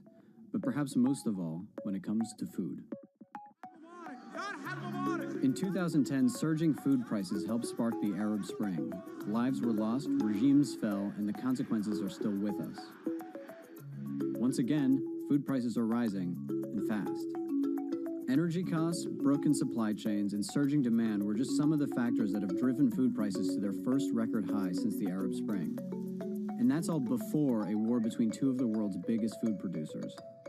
Ukraine is called the breadbasket of Europe, and taken with Russia, the two account for about a quarter of global wheat trade. They produce more than half of the world's sunflower seeds and oil, nearly 20% of the barley. Now throw in rising energy prices, and processing, transporting, even refrigerating food gets more expensive. Plus, fertilizer production is extremely energy intensive. Less fertilizer means lower crop yield, and prices rise even more. The pandemic revealed how complicated and fragile global trade systems are. Global agriculture, perhaps even more so. Unlike metals, for example, food goes bad. And crops take months to grow and are vulnerable to unpredictabilities like the weather. Rising food prices will be felt everywhere, but the poorest countries in the world will be hit the hardest. And as all these factors compound, the real fear is that record high will lead to record high, and ultimately to a global food crisis with vast consequence. Power, policy, politics. From the White House to the Hill, Bloomberg covers the leaders in legislation. That was really a tectonic shift for this White House. The theory of this bill, as I understand it, is there'll be a multiplier effect. How did Democrats mobilize specifically younger voters? Bringing you the political news you need to know. The president has made it very clear that this is a significant focus. For the intersection of Wall Street and Washington, nobody covers politics like Bloomberg. From the world of politics to the world of business. Balance of Power with David Weston. News, analysis, insight from and about politics power players. Weekdays. This is Bloomberg.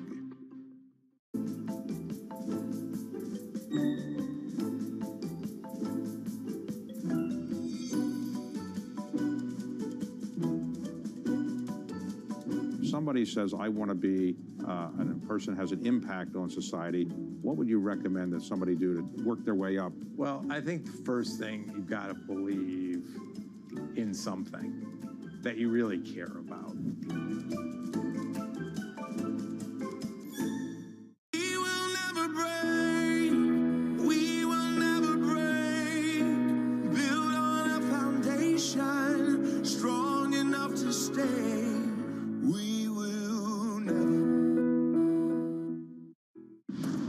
No one covers the world like Bloomberg. Russia will then absorb these territories. What is NATO's reaction? Italy's Giorgia Meloni wins a clear majority, ushering in the nation's most right-wing government since World War II. The Fed offers no sign that it is ready to stop tightening. With unmatched reach and resources from more than 120 countries, the moment news breaks, 24 hours a day.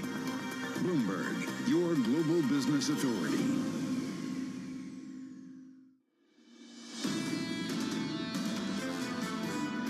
Returning stability of prices is the mission of the ECB. This is our primary objective, stated in the treaties, as I have just said, and this is what we have to do. Returning inflation to 2% in the medium term. And we will do what we have to do, which is to continue hiking interest rates in the next several meetings. Christine Lagarde, the ECB president there. The home of global macro, this is Bloomberg surveillance. Equity futures down 0.4% on the S&P. On the Nasdaq, we're down about 0.8%. The main event is in the UK. The Bank of England announcing a gilt market operation, strictly time limited to come in and buy bonds at the long end. Yields are lower by 40 basis points on a 30-year to 4.58%. A big statement from this Bank of England, Tom. And there's a couple of things in here that I guess don't add up to some people. Here's two lines for you, TK. The purchases will be carried out on whatever scale is necessary to affect this outcome. Then in the final paragraph, these purchases will be strictly time limited. Yeah. Tom, can you reconcile those two time things? Time limited is the key question there. You know, I don't want to walk into it. We don't have the time right now to walk into this. But John, this is the x-axis again, and these bankers, all of them worldwide, are working blind right now. What I would point out, John, for our American audience this morning is U.S. yields come in as well. Why is that happening? This bank just blinked. John, when and will the Fed blink? And that's the question I asked of Jens Nordvik just moments ago. Who's next? I was working with my old producer, Ollie Crook, out of London, Tom. How's this? No longer QE or QT. I didn't know you guys were on speaking terms, It's now really? QC. It's now QC, quantitative confusion. I'll go with that. Seems to be the take on behalf of these central banks. I mean, I'm utterly confused. First of all, we were selling gilts. And now all of a sudden we're buying gilts, and also we're going to start selling them at the end of October. They're going to have to address all of this. We're going to get a budget in November. Maybe we hear from Parliament before that, and from this government too. And we're going to get a Bank of England rate decision by early November. Tom, does anyone think they can wait until early November to make that call? We are data dependent, as we are this morning. We'll try to get to 9 a.m. again. I want to point this out. Dan Ives with John Farrow at 9 a.m. is going to be an important conversation. Right now, the respected Foreign Policy magazine, really quite adept. I love their headline. Liz Truss is making Britain look like Argentina. Joining us from Buenos Aires this morning, Guy Johnson. Guy, how close is London to Buenos Aires this morning? Quite a long way away, Tom. I think we do need to take a step back. But this, as John says, is a confusing picture. I think the bank is only adding to the confusion this morning. And the market reaction, I think, speaks to that confusion as well. You look at what is happening at the long end of the gilt market, you're getting a big move there. But I've got 3-year interest rate swaps up on the screen in front of me. It's an average. You could pick 2s, you could pick 5s. This is what mortgages are priced off. They're still incredibly elevated and have barely budged. The pound is not moving lower on this. In fact, you could argue this could be negative for sterling and therefore continues along the track of imported inflation, which is ultimately what the bank needs to deal with here. It's talking about disorderly market conditions. It's concerned about a tightening of financial conditions.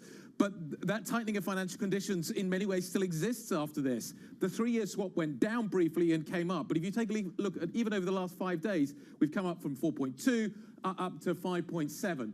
This is not fixing the problem that we are addressing right now. It's bailing out the government in the short term. The ball was firmly in the Treasury's course. We are taking short-term remedial action to try and manage the situation, but at best, that's all they're doing. Guy, we could spend all day talking about the UK's problems, and we can have a conversation about them more broadly. But I think it was Deutsche Bank that said the actions of the Treasury and this government last week was the trigger, not the cause. The cause is we've just had 300 basis points of tightening from the Federal Reserve in 6 months. The dollar's absolutely surging, and there's no sign of them backing away. I think it would be a mistake to get bogged down in the Bank of England and everything that's going on there. Guy, at some point, these central banks, don't they just start screaming at the Federal Reserve to say, you need to back off? Well, you listened to the Treasury Secretary yesterday. We are not concerned about this situation. Brian Deese, I think, was talking about there's no need for a Plaza Accord right now. We're not going back to 1985. The language at the moment coming out of Washington is not an indication that we are moving in that direction. But John, I hear what you're saying, but there are smart people in London. There are smart people